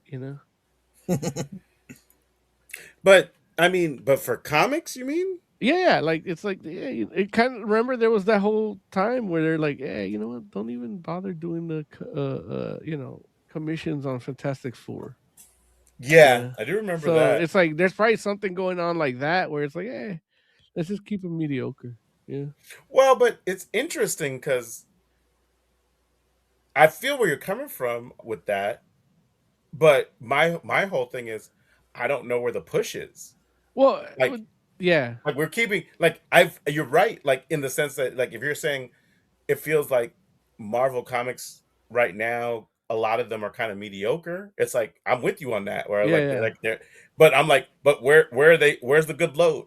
The Marvel good load? I don't know. Like it's It's like ultimate. it's ultimate, I guess, and Yeah. that's it, right? Like And the old, that's ultimately when you make a and, movie, like you can change things and it's easier to accept those. Like if you're jumping out, I don't know, it's just more and conspiracy than and anything. Like I can't and really give you no, evidence of it per se, but it's just, it's like, yeah, oh, this is a newer line that's more current, more modern than this classic line. This classic is more traditional, and it's like maybe newer audience might not vibe with the traditional because of what they see in the movies. Like if somebody decides to read Wonder Man based on the Wonder Man show, they're not gonna get the same thing. they're Like not like, but so, look, but I it's think not like like they did an Ultimate Wonder Man either. no, So absolutely not. And yeah, it's like so I know that that's there's a where Wonder Man book coming, but I think it yeah. doesn't come out until like later this month. Yeah, so who knows, man? I Yeah, don't I just Yeah, maybe they're just like, yeah, let's just keep this going. Yeah. And what I will say to you is that, you know, like the second story in this is Deal with the Devils, which is actually the Joe Kelly Hmm. story. Uh the art is uh Roy Mercado, and again colors Chris Sotomayor, and letters GC Joe Coramanga. And this is, you know, supposedly based on what they said in the comic, like a little bit of a tease of like stuff that's upcoming in the actual, like this kind of like leads into some of the stuff that's happening in Amazing Spider-Man. And I know for me, I was just like, none of this is intriguing me at all, which Yeah. I'm kind of, again, I was kind of blown away by that, just because I'm like, dude, I'm used to enjoying Joe Kelly stuff, but this, like, it's only a little bit of, it's only a few pages, but it's still like it was supposed to be made to bring people into Amazing Spider-Man as the Hmm. book, right? But Yeah. it didn't do that for me. It wasn't like I was like, oh man, I'm missing out by reading Amazing Spider-Man, because you know I. I enjoyed the Mm. non-continuity story more so Hmm. than this one. And I read that second one, and it's like I flip a page, and it's like, oh, letters page. Like, Right, and I'm like, right. the fuck? Like, was this like a 6-page backup? Like, what the fuck? Like, and it just felt like a short, too short, and not Yeah, like the good rapper. yeah, yeah. So okay, let's rate this book and we'll get out of here. Moses Magnum, Amazing Spider-Man Annual, number one, 2026. What would you rate it? I would just call it friendly neighborhood, not amazing. 3. Yeah. Got you. Okay, I'm gonna go ahead and give this joint. Yeah, I'm gonna give it a three too, three as well, because while I enjoyed the first story, uh, I feel like Annual should make me want to read the book, and it didn't make me want to read the book. So, Hecht, what would you rate the review, buddy? The review was a 4. The annual that I read was a 3. Um, Got you. I'll yeah, I guess I'll read this one after Did the show. Solomon Ahmed write that one too? No, it was who the fuck? It's in Uh, 2018. Slot read it. Or Oh, Slot did it. Yeah, I oh, can see that. how's the slot? Yeah. So, cool. Larry, All right. before we do final thoughts, I do have a Mo deal. I do Oh, pre-produce the show. hit it. Although not with video or screenshots or anything, but Humble Bundle, that's one of my favorite places to go for Mo deals. And right now they have a massive verse sale. So Mm, it's a benefit. They all go to charity. So it's the benefit for BINC, the Book Industry Charitable Foundation, which basically promotes literacy and tries to get kids to read more, and also writers to get healthcare and shit too. It's all that. So yeah, they have a massive verse. So it's like, remember Cowl, Larry, a book that Oh, you yeah. met? Like, I still have your copy of those when you told me to read them. I still haven't read them, but when I buy them on Humble Bundle, I'm gonna read them. You know, and but it has Radiant Black, all the stuff in that universe. So, Yeah. Radiant Black. Uh, Shit, hold on, let me bring it. I said I pre-produced, but I was, Yeah. They got it's a whole Moses number of Magnum colors. Annual number 3. But yeah, so they got Radiant Black, they got Radiant Red, Rogue Sun, every issue of that, Dead Lucky, Supermassive, Inferno Girl Red, Right. Shift. So you get 24 different like trade paperbacks for $18. At least 18. Oh, wow. Anything eh, when you pay $18, two I think like $1 or $2 goes to the charity, the rest they get. But the minimum, if you pay 25, more goes to the charity. So they ask Right. 25, but you can give 18. But again, that's a mo deal right there, and you're doing it for a good cause, and you're gonna get some like really good books by Cal Higgins, and like Yep. especially like Oz. I wish he was here to hear it, but because he you know he was doing Nightwing for a good while. Cal Higgins, he Right. did like the new 52 run that was kind of cool with the red. I don't know how Hmm. he like. I think he liked that. He likes all. As long as you see Nightwing's ass, he likes it. But yeah, the stuff that again, when you talk about good loads like editorial or whatever, like he has his own editorial team there for that universe he created, and Hmm. it's gonna be like it's something I've been wanting. Like I read Radiant Black. I've been and I it, it was a universe I wanted to get sink my teeth into, and Hmm. now I can for $18. Well, There it is. 25. Can't be mad at that. Yeah, Okay. I wish we had more deal money music, but yeah, and Uh, more deal money too. all that, all Yeah, that money so magnum. we'll work on that. We will. All right.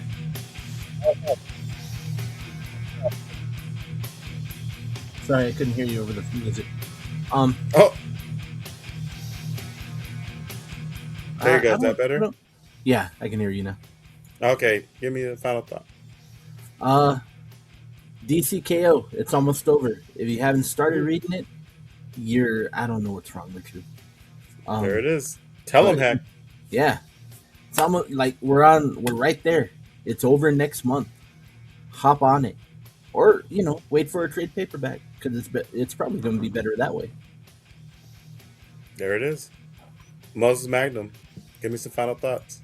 As the only black member of Fantastic Forum, I'm representing What? Black What? Heritage Month while rocking this Uncle Nearest shirt.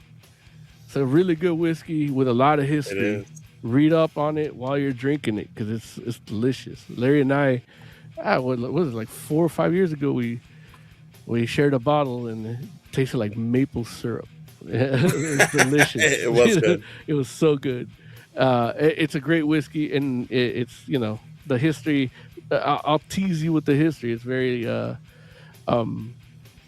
is the dude that raised Jack Daniel and told Jack Daniel how to brew, was a black man, a slave that was free and worked for the family, but he wasn't free forever, but he still helped him. He taught him how to distill whiskey and bourbon, and now his recipes are done by his descendants. So by Uncle Nearest, and, thank you for the shirt. There it is. Dang. For the entire Fantastic Forum, we do thank you so much. We'll be back next week. We're the Fantastic Forum. Good night.